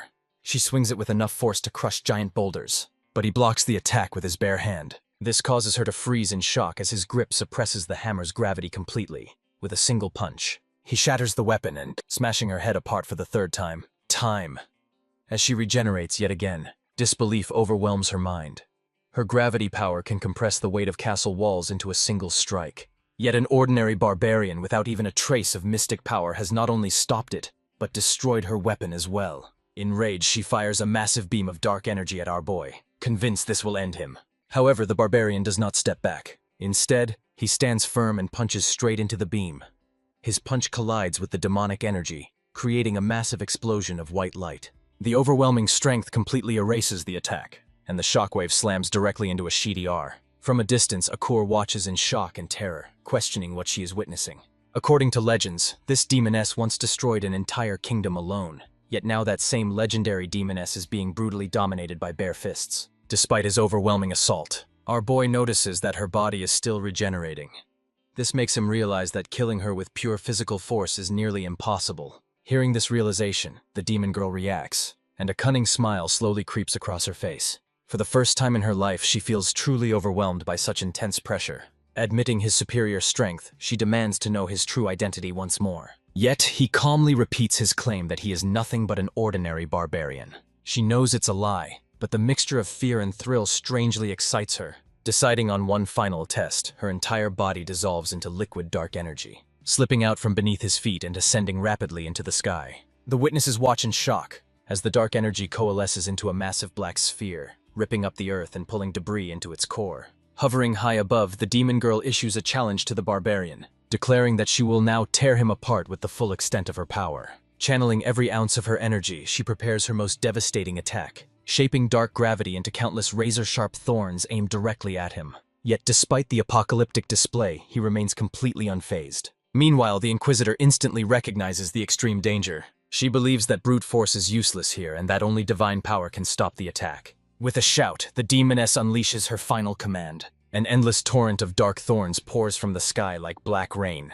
Yet our boy doesn't move an inch. Instead, he begins spinning his arms at absolutely blinding speed. A violent cyclone erupts, shattering every thorn to create an impenetrable shield of wind around him. Ashtiar cries out in pure shock, unable to comprehend the sheer monstrosity standing before her. Her disbelief only deepens as our hero suddenly launches himself into the fray, accelerating with such explosive force that he instantly shatters the sound barrier. In that critical fraction of a second, the Inquisitor recognizes the opening and acts immediately. She chants a sacred verse from her scripture, commanding the divine light to purge all evil. The energy solidifies into a radiant axe that lands in the barbarian's grip, feeling like a direct gift from the gods. She screams that she has poured her remaining power into the blade and urges him to finish the job. He tightens his grip on the hilt and coldly declares that the battle ends here. With a mighty roar, he brings the axe down in a devastating vertical slash, cleaving straight through Ashtiar's demonic form with terrifying ease. In that fleeting instant, the demoness realizes her defeat is absolute. Holy fire incinerates her from the inside out, forcing a scream of genuine agony from her throat. Moments later, her scorched body collapses to the ground, lifeless. Catal strolls over calmly and admits that the skirmish was actually somewhat entertaining. With her final breaths, the demoness bitterly admits the shame of being sent back to hell in such humiliation. Yet she considers this a victory of sorts, having confirmed that a monster like him exists in this realm. As she fades, she demands his name, and he answers casually without a second thought. Aqua screams in sheer terror, begging him to stay silent, but it is already too late. Using the last reserves of her strength, the demon girl lets out a broken, maniacal laugh. She opens a telepathic channel, ordering every demon to engrave the name Catal the Barbarian into their memories forever. The Inquisitor screams in desperation as the creature prepares her final act. The demoness commands her followers to devour her memories the moment she dies. They must learn everything about him, she signals with one final insane cackle. She declares that from this moment on, the barbarian belongs to their dark world. Terrifying entities immediately begin to invade his mind, leaving him standing there, momentarily confused. Inside his subconscious, massive demonic forms manifest, appearing like eldritch cosmic worms. But his mental fortitude is absolute, crushing the intruders effortlessly as if they were nothing. He asks the dying demoness what she tried to do, mentioning he felt a strange sensation in his body. She freezes in shock, unable to comprehend why the darkness failed to devour his body and soul. Tired of the games, he decides not to waste another word. Our boy plants his foot on her remains and crushes them completely, destroying her forever. Aqua screams in sheer horror, and the priestess is equally paralyzed by the brutal display. As the purple barrier fades with the demon's death, the barbarian stretches his limbs with a satisfied smirk. He turns to the girl and casually asks if the mission is finally complete. News of the incident spreads like wildfire throughout the Gehenta kingdom. Reports focus on the quiet region of Barkan, where contact with a local village was suddenly lost. Rumors circulate that a terrifying high-level demoness had descended upon the area. Newspapers quickly identify the culprit as Demoness Ashityar, blaming her for the disaster. The territory's ruler sits alone in his office, completely overwhelmed by shock and grief, struggling to comprehend how such a horrific crisis could befall his land. Still, he clings to a silver lining. The Sun God Inquisitor managed to repel the demoness, buying them precious time to regroup. The scene shifts back to our boy, who notes that the entire territory seems shaken by the recent chaos. Eyes still closed, the Inquisitor replies that the panic is to be expected given the gravity of the situation. Suddenly, she stands up to leave, but he urges her to rest a while longer since her body is still healing. However, the girl insists that she cannot stay. She must return to the Holy Land to report everything that transpired. Catal nods, understanding and respecting her decision. Without looking at him, she softly calls out his name, which catches him slightly off guard. She bows deeply, expressing her heartfelt gratitude, and admits that without his intervention, she would have remained trapped by the demoness. Our boy nods and gently replies that he only did what anyone would do for a friend. Curious, he asks if this means they are officially friends now. The girl is slightly surprised by the idea of a barbarian and a sun god inquisitor being friends. She reminds him of her status within the Holy Order, and asks if he seriously still wants her friendship. He simply wonders if there is any reason they cannot be friends. After thinking for a moment, the girl admits that there is no reason at all. Hearing this, he smiles and declares that they are friends. In response, the girl offers a small, genuine smile of her own. He admits that there is something he is curious about, which catches her attention. He asks if the old warning is true, that one should never reveal their real name to a demon. She nods gravely, confirming the danger. Demons use names to perform a specific curse called branding. It places an invisible, dark mark on a person's soul, acting like a beacon to attract other evil entities. This effectively turns the person into constant prey, hunted wherever they go. The only escape is to have the mark erased through an ancient baptismal ritual or by dying. Concerned, he asks if he has already fallen victim to this branding. She reassures him, explaining that he is lucky and currently bears no mark. However, she warns that his name is now known to the denizens of Hell, and they will recognize him. Without a mark, they cannot locate him unless they meet face to face, though privately she knows he has been identified as a target. But since Hell lacks a way to track him down, it doesn't seem like an immediate threat. The barbarian reflects on the battle, noting that despite his strength, he couldn't kill the demoness with physical force alone. Aquaz explains that demons are fundamentally different from normal creatures, and their nature is mysterious. She recounts history, explaining that the gods first created humans and gave them life. Humans were foolish and driven by instinct, yet the gods did not interfere in their world. Later, beings from another dimension invaded and slaughtered humans, prompting the gods to descend and name these aggressors demons. After the confrontation, the gods sealed them back in their own world. With divine assistance, human civilization finally found peace and began to progress. Over time, however, demons began interfering again for reasons unknown, and as she emphasizes, these demons can only be truly defeated by holy divine power. To combat this resurgence, the gods bestowed fragments of their divine power upon their most loyal followers. Our hero finally grasps the grim truth. Demons can never be truly eradicated because they hail from an entirely different dimension. She confirms his theory, explaining that since they lack physical forms native to this world, brute strength alone is useless against them. The barbarian worries that an unchecked invasion spells doom for everyone, but she assures him that high-ranking named demons cannot cross over easily. However, recent disturbances and abnormal dungeon cycles suggest the sealed demon realm is leaking into theirs, a shift that began exactly 1 year ago. Catel's eyes widen in shock as the timeline clicks into place. That date coincides perfectly with the moment he embarked on his final quest within the frozen snowfields. With the heavy exposition finished, the girl offers her gratitude one last time and prepares to take her leave. She extends an open invitation to visit her order, assuring him that he will always find a warm welcome among them. He offers a rare smile and promises to pay them a visit when he can. As they part ways, her carriage slowly rumbles forward, putting distance between them. Resting inside the cabin, she realizes that her body still hasn't fully recovered from the ordeal. Yet, duty calls. She must report to the Saintess immediately, though her thoughts keep drifting back to the barbarian. She can't help but wonder why the sun god never provided a single prophecy regarding such a mysterious and overwhelmingly powerful warrior. Elsewhere, deep within the Empire's Grand Palace, Master Cain strides through the ornately decorated corridors. The old man is visibly exhausted, drained by a grueling meeting with the Emperor. Suddenly, a sharp voice echoes through the hallway, interrupting his thoughts. The stranger casually remarks on how particularly haggard Cain looks today. Cain instantly tenses up and spins around to face a long-haired man he recognizes immediately. Standing before him is the Grand Master of the Magic Tower, the leader of the world's most formidable mages. Maintaining his composure, the Tower Master questions the reason for the Elder's visit. Cain explains that he has arrived to submit a comprehensive report regarding his latest mission. Intrigued, the Master asks if this concerns the reconnaissance into the demon world, specifically the Forest of Silence. He leans in, curious to know exactly what kind of environment Cain encountered there. Cain's expression instantly darkens as he describes a completely unnatural realm that defies all logic. True to its name, the forest is devoid of sound, and even mystical detection fails. Shouts produce no vibrations whatsoever. Amidst that suffocating silence, their soldiers began to vanish, one by one. He shudders, describing the location as nothing short of loathsome and cursed. He questions the Emperor's desperation to conquer such a place.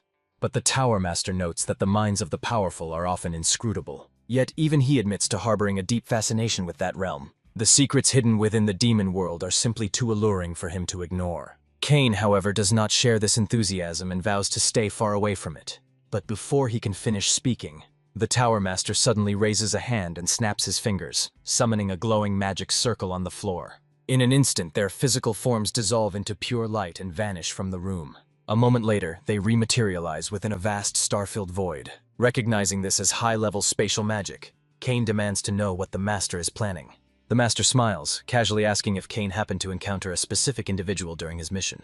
Cain's expression freezes in terror. Realizing the Tower Master had placed an observation spell on him, he demands to know when it was cast. The mage laughs, revealing he did it during their last meeting, simply because observing others is his favorite hobby. With a heavy sigh, the old man asks what else there is to discuss, given that the Master has already seen everything. Changing the subject, the Tower Master asks for his honest opinion regarding the barbarian from the snowy fields. Cain admits that even he isn't entirely sure what to make of the savage warrior just yet. The Tower Master casually notes that this barbarian displayed enough power to defeat a seasoned swordmaster and crush the Lich Kartos like a mere insect. This stuns the old man, who had no idea the barbarian was responsible for the Lich's defeat, though the Master notes it hasn't been officially confirmed. However, rumors are already spreading through the Magic Tower that Kartos' resurrection was a complete failure. The mage adds that he personally visited the lair to pay his final respects. Surprisingly, the undead Lich was one of the few friends he had left in this world. Cain is taken aback, surprised that a transcendent being like the Tower Master is capable of feeling sorrow. The Master reflects that after living for so long, friendship becomes a necessity, before casually mentioning that the Lich's lair was empty of valuable artifacts. Growing suspicious, Cain asks if perhaps the items were retrieved immediately after the Lich's death. The Tower Master clarifies that while most were recovered, the most precious artifact of all is still missing. He then presses the issue, asking if Kane truly believes the barbarian was capable of defeating Kardos single-handedly. The old man answers quietly but firmly, "If it is that man, then such an impossible feat is indeed possible." Hearing this, the Tower Master stares him down, demanding to know why he hasn't informed the Emperor about such a powerful variable. Kane replies coldly that there is no reason to, as the Emperor already treats talented warriors like disposable tools to be thrown into the demon world.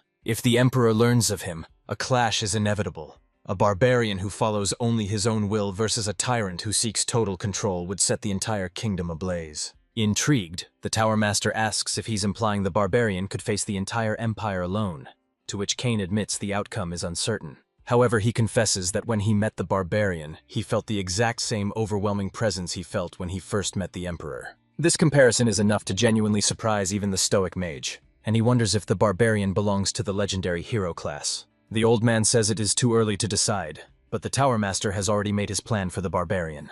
The scene shifts to the crowded streets of the Barcan territory. A woman walking ahead, and nearly falls. But our boy reacts instantly, stepping forward to catch her and stop her from hitting the ground. In a calm manner, he reminds her to be careful and checks if she is unharmed. Usually people flee in fear when they see him, and this time, however, the woman politely bows her head, thanks him, and continues on her way. He stands there for a moment, slightly confused. Looking around, he notices that no one is staring at him like he is some kind of freak. For the first time, it feels like people are no longer afraid of him, and he does not understand why. In his office, the Lord of the Barcan region welcomes our boy. He asks whether he is feeling better now since he narrowly escaped a demon's brand. The barbarian calmly replies that nothing serious happened, then admits that he does not really understand what this brand even is. The Lord listens carefully and thinks to himself that he always knew the barbarian was strong, but defeating a demoness is on another level entirely. He stops himself from dwelling on that thought and explains that things around Katal seem to have changed. When our boy asks if he means the people of the territory, the Lord nods. He explains that the change is likely due to the rumors now spreading everywhere. The guards and mercenaries who survived the incident have begun talking openly, according to these rumors. After Aquas finally collapsed and the dust settled, only a single figure remained standing amidst the unconscious crowd. As the survivors slowly opened their eyes, they saw Lord Barcan, his axe bathed in a radiant, divine light. Rumors instantly took root that the Inquisitor had bestowed her power upon him, hailing him as the hero who fought the demon alongside the saint. Hearing this explanation, our protagonist finally pieces together how the narrative spiraled so far out of control. Lord Barcan offers a sheepish apology, admitting that by the time he tried to correct the record, the tale had already spread through the territory like wildfire. Katal dismisses the apology with a calm wave, noting that the misunderstanding is actually a blessing. It explains why the townsfolk are no longer terrified of his appearance. Barcan nods in agreement, confirming that the public no longer sees a monster, but a warrior who stands on the front lines against the demonic threat. The barbarian pauses to reflect, finally grasping the true weight and value of having a respectable reputation. Later, at the Mercenary Guild, Rosa greets him with a beaming smile, eager to congratulate him on a massive promotion. He is left completely stunned to learn he has skipped 3 entire grades, landing officially as a C-rank mercenary. The receptionist assures him that his recent feats were more than enough to justify such an unprecedented leap in status. It is a rare moment of validation, and the news brings a genuine sense of satisfaction to his heart. She notes that his new identification tag requires custom fabrication, so there will be a brief delay before he receives it. Reaching C rank means official guild certification, commanding a level of respect from others that he has never experienced before. More importantly, this rank grants him unrestricted access to most major cities and churches, with the sole, glaring exception of the imperial capital. Noting the exclusion, he remarks on just how strict and closed off the empire seems to be. Rosa explains that entry is dictated entirely by the nobility, and in truth, the interior of the capital remains a mystery to the common folk. With nothing but terrifying rumors leaking out, the capital has become an enigma even more ominous than the demon realm itself. This revelation hits home, making him realize that the heart of the empire is far more dangerous and secretive than he anticipated. Shifting gears, Rosa clarifies his new privileges.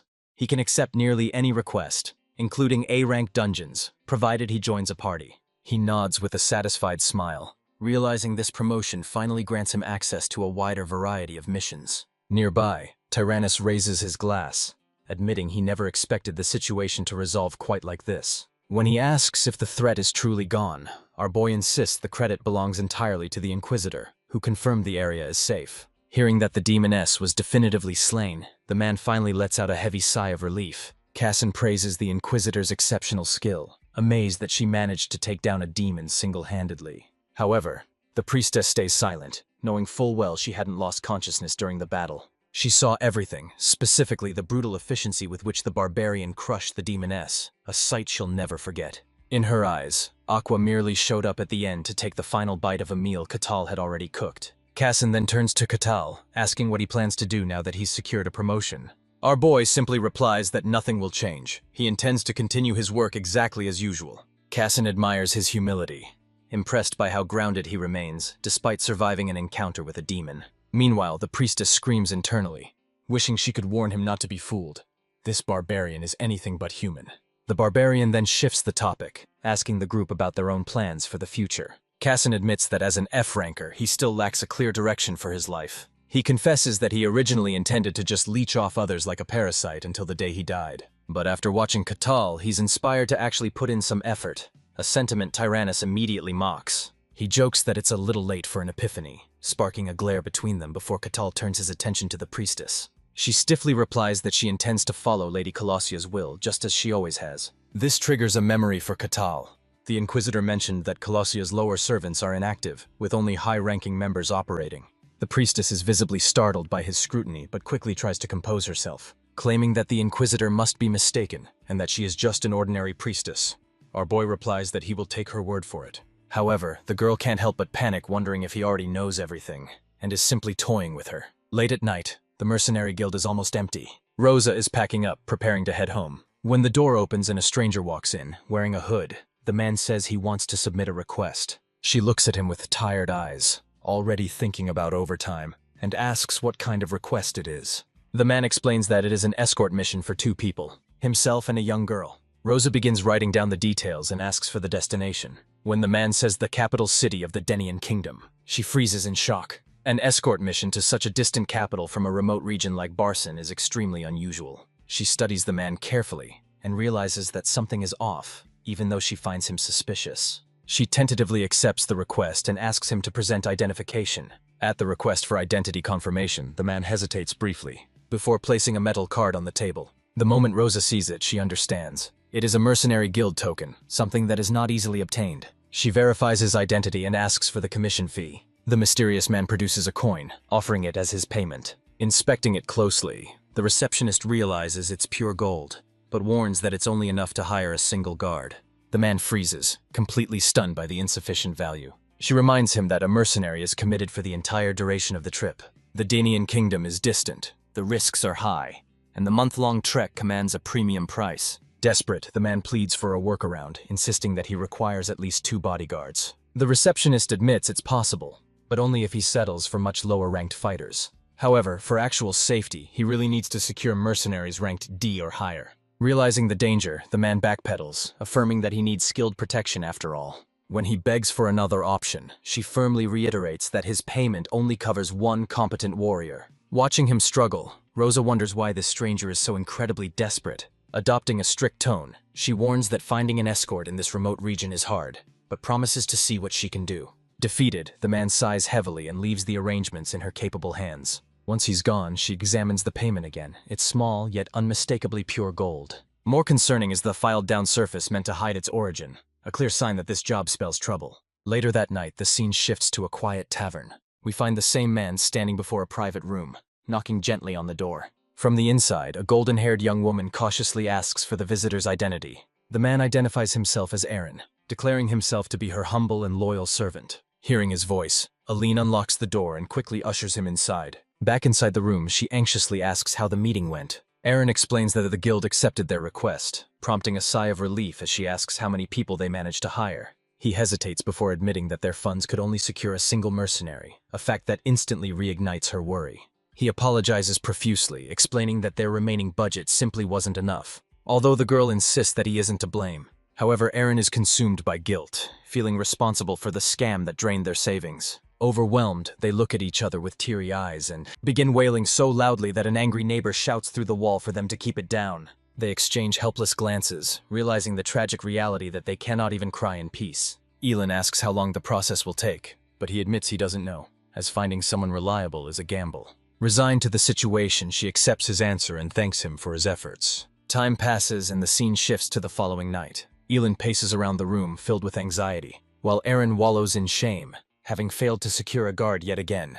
Their food supplies are running dangerously low, and he is convinced that their suffering is entirely his fault. Once again, she steps in to reassure him that he isn't the one to blame. Running out of options, Aaron suggests informing the territory's lord about their desperate situation, but she immediately shuts him down, insisting that no one can be trusted and that even hiring a bodyguard is a massive risk. She reminds him why they were forced to flee their kingdom, emphasizing that they can never know who is a friend and who is an enemy. Even after all this time in hiding, not a single scrap of news has arrived from their homeland. The man apologizes, admitting that his resolve has weakened recently. However, the girl questions if seeking refuge in the Denian kingdom is truly safe. Her guardian answers with absolute confidence, believing the kingdom will offer them sanctuary. He recalls the oath the king swore at her birth, suggesting they might even aid in their future revenge. He insists that she must survive, for if she falls, their entire nation is truly doomed. Still skeptical, the princess questions if they can really trust their lives to a single mercenary. The man reassures her, noting that their payment in gold ensures the guild will send someone reliable. With her worries eased, she starts to imagine just who this bodyguard might be.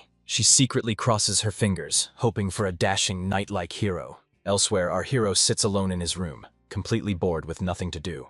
His mind drifts back to his old comrades who once stood beside him in the snowy wastes. They were the ones who never abandoned him, and he trusts they haven't changed a bit. Suddenly, a thought strikes him, making him wonder if his mission is finally over. Ever since waking up in that frozen hellscape, the mission window had guided him, though he initially thought it was a dream.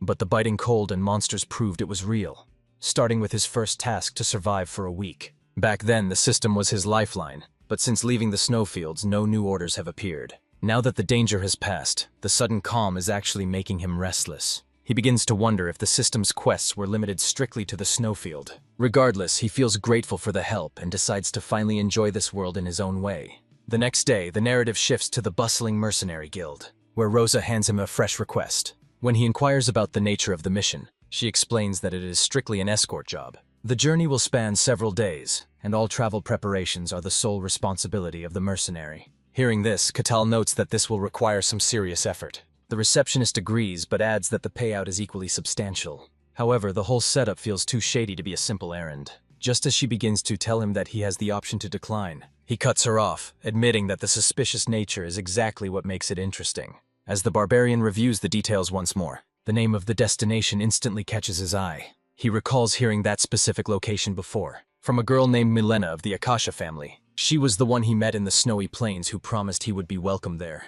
Realizing this is the perfect opportunity, Catal decides to accept the request, but at that moment, a bright blue system window suddenly materializes before him. He freezes in shock as quest number 785 flashes into view, stating that the objective is to escort the client to the Denying Kingdom. He stands there in disbelief, wondering why the interface has returned after so long, prompting a concerned Rosa to call out to him. The scene then shifts to the princess, who rushes toward the door at the sound of hurried footsteps. As she pulls the door open, Aaron bursts inside, panting heavily from exertion. Fear instantly grips her, and she frantically asks if the trackers have tracked them down. But Aaron quickly waves off her panic, revealing that their request has actually been accepted. Her confusion lingers until he excitedly clarifies that the region's only C-rank mercenary has agreed to take the job.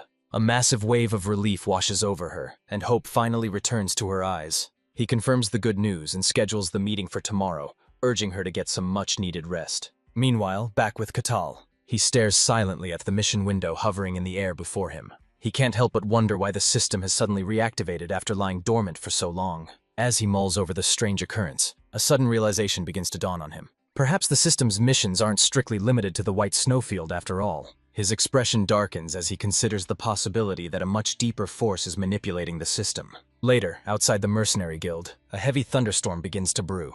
Aline and the old man sit in tense silence within the guild, waiting for their savior. The princess finds herself wondering exactly what kind of warrior is about to walk through that door. She envisions a rugged brute with sharp features and a body covered in battle scars. Suddenly, the sound of heavy footsteps echoes, and the door swings open. Rosa announces that the mercenary has finally arrived. But just as the princess turns around to get a look at him, she freezes. She notices a terrifying giant staring straight back at her. The sight leaves her so petrified that she practically turns into a sketch on a page. The mere thought of this monster serving as their guard causes her to faint on the spot. As she collapses, the old man panics and screams at our boy, demanding to know who he is. Catal calmly observes the chaotic situation and begins to process the reaction.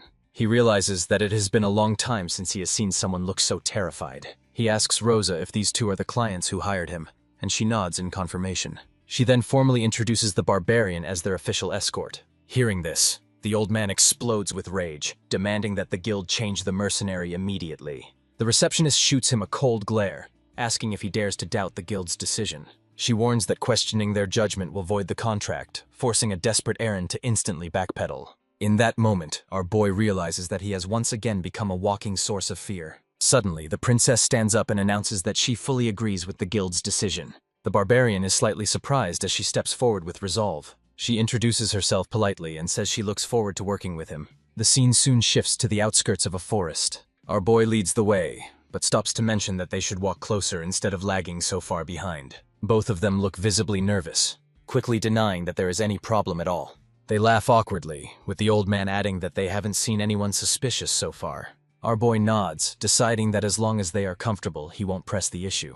He turns back around and continues leading the way, making sure to keep a respectful distance ahead of them. The princess stares at his broad back, reflecting on the strange turn of events that led them here. Her mind drifts back to their tense meeting at the mercenary guild just the night before. The Barbarian had made it clear that from that moment on, they needed to place their trust in him. He swore their safety was guaranteed under his watch, though she had nodded with a heart full of doubt. Suddenly, Katal's voice snaps her back to reality as he announces that they'll be camping here for the night. He explains that it's getting too late to continue, and the visibility is dropping rapidly. It's hardly surprising, considering they only set out on this mission earlier that evening. Reluctantly, the pair exchange glances and nod in agreement. Our boy notices their hesitation, realizing their fear of barbarians runs far deeper than he initially anticipated. Turning away, he accepts that breaking down these prejudices is going to be a long-term struggle. Putting those thoughts aside, he begins preparing a suitable spot for them to rest. He activates the magical artifact he was gifted, ready to retrieve some supplies.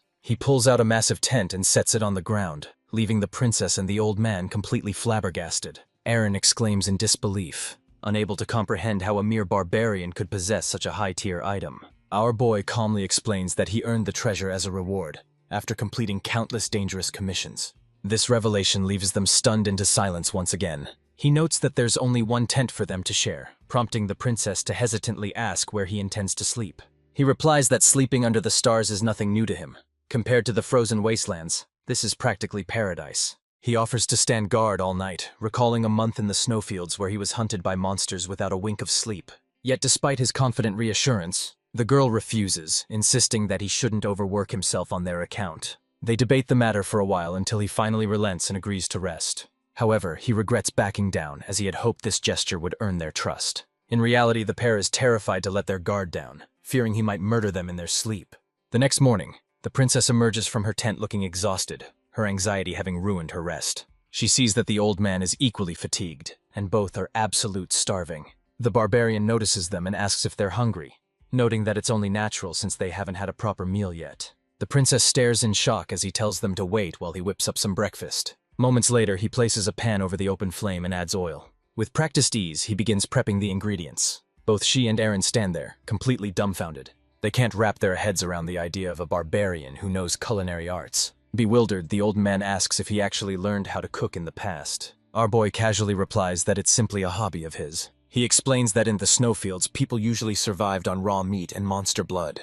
However, he took those same harsh ingredients and taught himself to cook them, despite the risks. He recalls how difficult it was to start fires and prepare food in such a hostile environment. Yet, after countless failed attempts, he eventually mastered the craft. Now fully confident in his ability to cook anywhere, he whips up a flawless shrimp pasta dish and proudly presents it to them. The two are left speechless at the sight, even though the meal looks absolutely delicious. However, the girl immediately refuses, claiming she is fine and actually dislikes cooked food. Instead, she pulls out some dry jerky, insisting that she will only eat her rations. Following her lead, the old man quickly agrees to do the same. Confused, our hero asks if they really prefer jerky, shrugging as he realizes he'll be dining alone. Deep down, the princess wants to join him, but she simply cannot bring herself to trust a barbarian.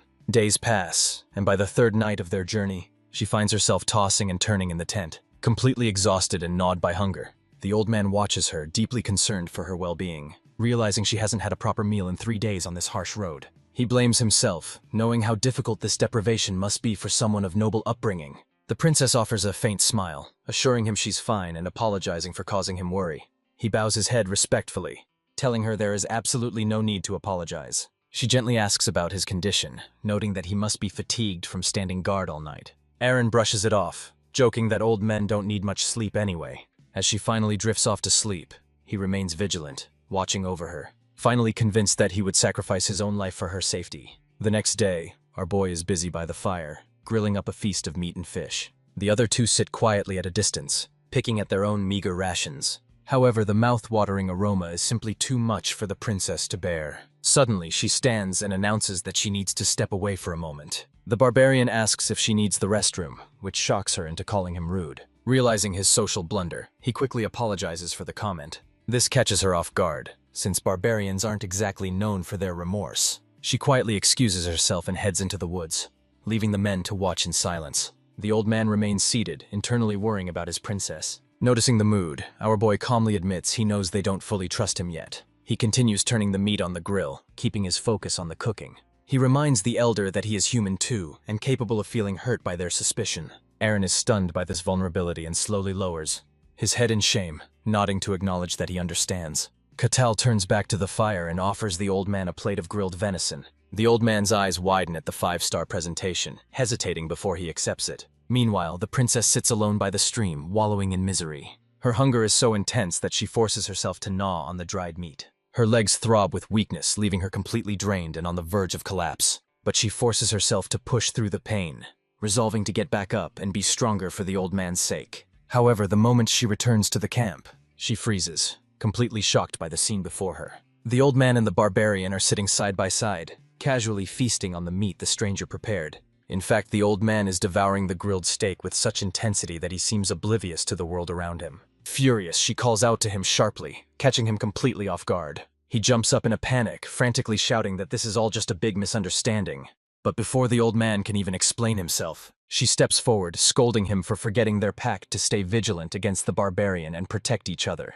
Eren cuts her off before she can spiral further. He insists that this barbarian might not be the dangerous monster they initially feared. Hearing this leaves her utterly confused, but at that exact moment, our boy finally speaks up, advising her to take a deep breath and calm down. He correctly deduces that their refusal of his food and their strict night watch schedule stemmed entirely from a lack of trust. Eren hangs his head in guilt, admitting his mistake, while the princess nervously tries to deny the accusation.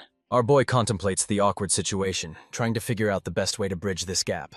He reflects on the deep-seated prejudice against his kind, realizing that while he's ignorant of the outside world, other barbarians must have done terrible things to earn such hatred. He knows that simply pleading his case won't work given their fear. But suddenly, a brilliant idea strikes him. He steps forward and announces that there has been a massive misunderstanding, leaving both of them staring in confusion. With total confidence, our boy looks them in the eye and declares that he isn't actually a barbarian. Katal decides to spin a narrative, clarifying that while he was technically born a barbarian, he wasn't raised as one. Both of the girls are left completely dumbfounded, staring at him in utter confusion. Our boy recounts a tragic backstory, claiming his entire tribe was wiped out a week after his birth, and that a wandering adventurer found him and raised him as a civilized human. Of course, internally he admits he is just making this entire sob story up on the spot. He reflects that a well-timed lie is often the best medicine, framing himself as a cultured man with a savage origin. Upon hearing this explanation, the princess finally begins to lower her guard. Katal acknowledges that it's a lot to process, but hopes she will eventually see that he is just like them. He knows he's spewing absolute nonsense, but his goal is to manufacture sympathy, and it's working. The princess begins to realize how judgmental she was to reject his kindness earlier, solely because she had branded him as a barbarian. Shame floods her face as she quietly offers an apology, admitting that until now, she hadn't truly trusted him at all. Instead of taking offense, he gives her a gentle smile and assures her that everything is fine. This simple reassurance melts away the tension, and she visibly sighs in relief. Katal conceals a smirk of victory, noting that his manipulation was a complete success. Capitalizing on her guilt, our boy reaches out and suggests that from now on, she can place her faith in him. The princess freezes for a heartbeat, caught off guard, before smiling back and accepting his hand. While this unfolds, a shadow lurks nearby. A mysterious figure stalks them from the trees, the tower master we glimpsed earlier. Peering through his eye of observation, he is stunned that a barbarian as capable as Katal exists. He wonders what secrets lie within the White Wasteland to produce such a refined individual. Troubled by this anomaly, he decides to creep closer for a better look. But suddenly, our hero's instincts flare. and he snaps his gaze toward the trees. The Tower Master freezes in panic, unsure if he's actually been spotted. The princess notices the sudden shift in his demeanor and asks what's wrong. With eerie calm, he warns her of an intruder and tells her to hold her ground. Moving with blinding speed, he launches himself into the air, descending on the mage like an apex predator. The Tower Master's eyes widen in sheer terror. He desperately erects a flame barrier to protect himself, but it's futile. The barbarian smashes straight through the defense, scattering magical debris in all directions. The Tower Master's mind races in total disbelief. He screams internally, refusing to believe what just happened. That shield was strong enough to stop a ballista, yet it shattered instantly. In the blink of an eye, he finds himself pinned to the dirt like a common criminal. The barbarian coldly threatens to snap his neck if he tries anything stupid. Cornered and out of options, the Tower Master suddenly blurts out that he admires him. Completely baffled, our boy asks if the mage is actually talking about him. The man quickly nods, and when asked for his identity, the disguised Tower Master offers the name Patrick. Moments later, the barbarian hoists him up like a rag doll and hauls him over to the campsite. Dangling helplessly, the mage wonders if this is how Cain was treated as well. Just then, the princess approaches Catal to ask about their new captive. He explains that the guy was stalking them, but now claims to be nothing more than an enthusiastic admirer. The explanation leaves her looking even more confused than before. Patrick quickly interjects, explaining that he's always dreamed of becoming a powerful adventurer. He insists that he looks up to the barbarian as his ultimate role model, especially after witnessing him assist the Inquisitors in their battle against demons. Of course, every word is a lie. The Tower Master simply concocted the story to get closer to the barbarian. Hearing this sob story, our boy asks one last time if that really is the only reason he was following them. Feigning innocence, the Tower Master flashes a harmless smile and insists he just couldn't help himself. Despite the flattery, the barbarian decides he can't just release a potential threat without knowing if he's safe. Suddenly, a brilliant idea strikes him, and a wicked grin spreads across his face. Here we have one of the greatest mages of all time, the head of the Magic Tower, a lich disguised as a human named Patrick solely to observe this barbarian. However, his plan has backfired spectacularly, leaving him bound and at the mercy of the very man he meant to study. After ensuring the knots are tight and secure, our boy announces that it is time to get moving. The group continues down the forest path, dragging a reluctant Patrick along for the ride. Now that he's closer, he takes a moment to properly analyze the barbarian. Suddenly, Cain's earlier warnings make perfect sense. Catal operates on a completely different tier of speed and raw power, possessing enough might to shatter magic with nothing but physical force. It forces him to question whether this barbarian belongs to the legendary hero class. Just then, the princess quietly calls his name, causing him to pause. Glancing over his shoulder, he calmly asks if she's finally ready to spill the truth. She freezes in shock, realizing that he was aware of her deception the entire time. Our boy explains that it was fairly obvious she and her guards were concealing something. However, he sympathizes with her position, noting how difficult it is to trust a stranger. The princess offers a sincere apology and admits she's ready to come clean. Once she explains, he can decide whether or not to abandon the mission. But before she can utter another word, he cuts her off, sensing an approaching presence nearby. Moments later, a squad of armored knights emerges from the tree line. The princess's eyes widen in recognition, though not with joy. The knight commander steps forward, bowing politely as he introduces himself as Lucento Edenheimer. Turning to the princess, he claims they've been desperately searching to return her to the kingdom. Yet instead of relief, a look of pure dread washes over her face. Lucento exposes her identity as the first princess of the Luton Kingdom, explaining that she is a fugitive who fled her home.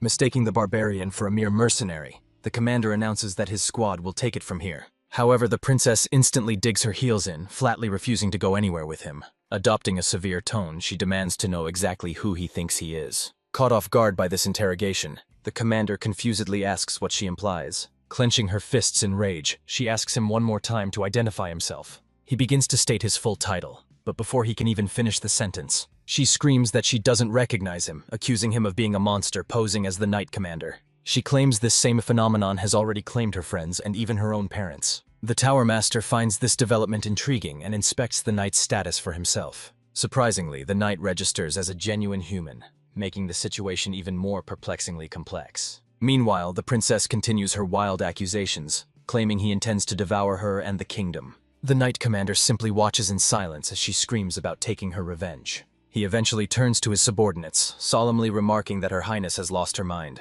This dismissal only fuels her fury further, but he counters by asking if she truly believes she is the only person in the castle who hasn't changed. That question hits home, causing her to pause as she struggles to find an answer. Seizing the moment, the Knight Commander extends his hand and urges her to return with him. The princess freezes in place, completely paralyzed by fear, but in her mind, she refuses to let it end like this.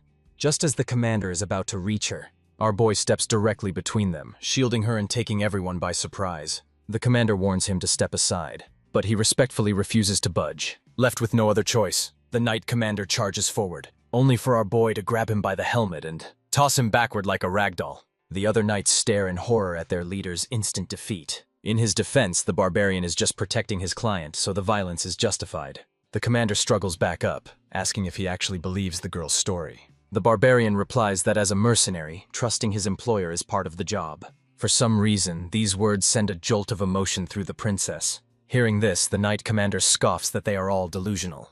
Our boy smiles, noting that the knight is the last person who should be talking, before glancing back toward the princess. He reveals that the knights appeared with zero presence, as if they just materialized in the forest. This detail shocks even the tower master, who sensed the exact same thing. Our boy turns to the enemy squad, asking how they managed to appear so suddenly. However, instead of answering, the knight commander ignores the query entirely, simply declaring that they are taking the princess. The barbarian realizes their silence is the only answer he's going to get. He declares that he will escort her to the kingdom of Danian personally. The princess lowers her gaze, disheartened by the situation, remembering that no one in her own castle ever believed a word she said. The knight commander accepts that this conflict cannot be solved with dialogue. Katal senses the shift in the air and orders everyone to step back. It turns out the men he is facing are the kingdom's most elite knights. Yet, even as they unsheath their swords for battle, he simply holds his ground with a confident grin on his face. Watching from the sidelines, the Tower Master analyzes the enemy forces, noting that while the soldiers are merely second-rate users of mystic arts, their commander is a first-rate threat. Suddenly, the order to charge is given, and the knights rush in with lethal intent. Our hero stands immovable, like a towering mountain, and begins smashing through their ranks with nothing but his bare hands. His punches are so devastating that the impact creates shockwaves, pushing the knights back. Even after watching his subordinates get sent flying, the commander orders the remaining troops to press the attack. In response, the barbarian grabs two of them by their helmets and spins them around like human weapons. The impact sends the rest of the squad flying, but while he is momentarily distracted, the knight commander seizes the opening to ambush him from behind. The princess screams out a warning, but her fear quickly turns to disbelief. Our boy channels his inner Saitama, catching the steel blade with his teeth and shattering it. After witnessing such an absurd display of raw power, the commander makes the only logical tactical decision available, and immediately orders his men to retreat. Once the dust settles, the princess rushes to check on him, though he assures her he's unscathed. He reaffirms his promise to help them, but demands the full truth in return. With a heavy sigh, she agrees, leading the way back to their tent to explain everything. The Tower Master reflects on aura, the crystallization of mysticism capable of slicing steel and severing magic. By all known laws of physics, nothing in this world should be able to simply neutralize it. Yet reality just shattered before his eyes. A mere barbarian stopped an aura-infused blade with his teeth, and didn't suffer so much as a scratch on his skin. Later, as they gather around the campfire, our boy presses them again for the story behind their plight. The old man reveals a chilling truth. Their kingdom hasn't just fallen, it has been replaced. By the time he and the princess notice the anomaly, the collapse was already irreversible. The barbarian asks if this corruption is the true reason they were forced to flee. Aaron admits that staying behind would have meant being overwritten, just like everyone else. His voice trembles as he reveals this began a year ago, causing a sudden shift in our hero's expression. He wonders if this is merely a coincidence, recalling similar details mentioned by the Inquisitor. During their previous mission, she warned him about the abnormal dungeon spawns and the strange entities invading their world. It all began a year ago, though he hadn't given the information much thought back then. Yet it aligns perfectly with the odd rumors he heard during his recent quest in the snowy wastelands. His train of thought is cut short as the old man presses on with his grim tale. Sensing that something was wrong, he and the princess ordered the court mages to launch an investigation. But they never found the cause. The only tangible change was in the demeanor of the people themselves. When Katal asks how they managed to spot the difference in the first place, the old man lowers his gaze, admitting that the feeling is difficult to put into words. Even though they spoke and acted the same, their very presence became suffocating and unbearable. Hearing this, our hero asks if they were relying solely on their intuition. The old man confesses he was skeptical when the princess first mentioned it, until he started witnessing it firsthand. His role was to manage and supervise the castle's servants, so he knew them well. Among them was a particularly timid girl named Cassie. She was once fragile enough to be terrified by simple ghost stories, but suddenly, she stopped reacting entirely. Initially, he dismissed it, assuming she had simply outgrown her childish fears. However, a subsequent incident completely changed his perspective. Her duties included maintaining the heavy statues, and given her anxious nature, she constantly feared they might topple over and crush her. However, one day her worst nightmare came true, and a massive statue came crashing down. She barely managed to dodge the strike in time, yet her only concern was the punishment she might receive for failing. In that split second, he realized the girl standing before him wasn't actually Cassie. Although her mannerisms were identical, he could tell she was an entirely different entity. After testing this theory on others in the castle, he discovered that most had already been replaced. This terrifying realization is exactly why they fled, fearing they might be the next victims. However, our protagonist is still puzzled about why they're specifically targeting the Danian kingdom for refuge. The princess explains that the king of Danian possesses the unique ability to make a human declaration. Ages ago, humanity lived alongside various other species without distinction. But one man harbored a desire to establish a kingdom exclusively for humans. He beseeched an unknown god to grant his wish, and as a result, he was bestowed with a gift. He gained the supernatural power to instantly distinguish between humans and non-humans. That man became the founder of Danian, and his descendants inherited the ability to expose imposters. Our boy grins, amused that such convenient magic actually exists in this world. He correctly guesses their plan is to use that power to secure undeniable proof, agreeing that it's a solid strategy. The princess glances at him with concern, asking if he is truly comfortable with this course of action. But he simply assures her that nothing has changed regarding their original agreement. Relieved, she offers her sincere thanks and promises to grant him any reward he desires once the mission is complete. The barbarian flashes a smile, telling her that he'll definitely be looking forward to collecting that prize. The old man, however, seems to have a completely different reaction to the conversation. Later, once the others have drifted off to sleep, our boy sits with the Tower Master, who questions if he truly believes the princess. He admits that while he isn't certain, her story remains a possibility. The Tower Master grimly reveals that the knights they fought were actually human, but our protagonist is already well aware of that fact. To make matters worse, he has effectively antagonized an entire nation. Even if the princess is telling the truth, he could face severe consequences simply for involving himself in this mess. The old man questions if he really accepted this contract merely to serve as an escort. After a brief heavy silence, our boy stands up and admits that the escort job isn't his primary motivation. He simply believes it would be a tragedy to miss out on a story this interesting. The Tower Master breaks into a cold sweat, realizing that this entire crisis is nothing more than a game to this monster.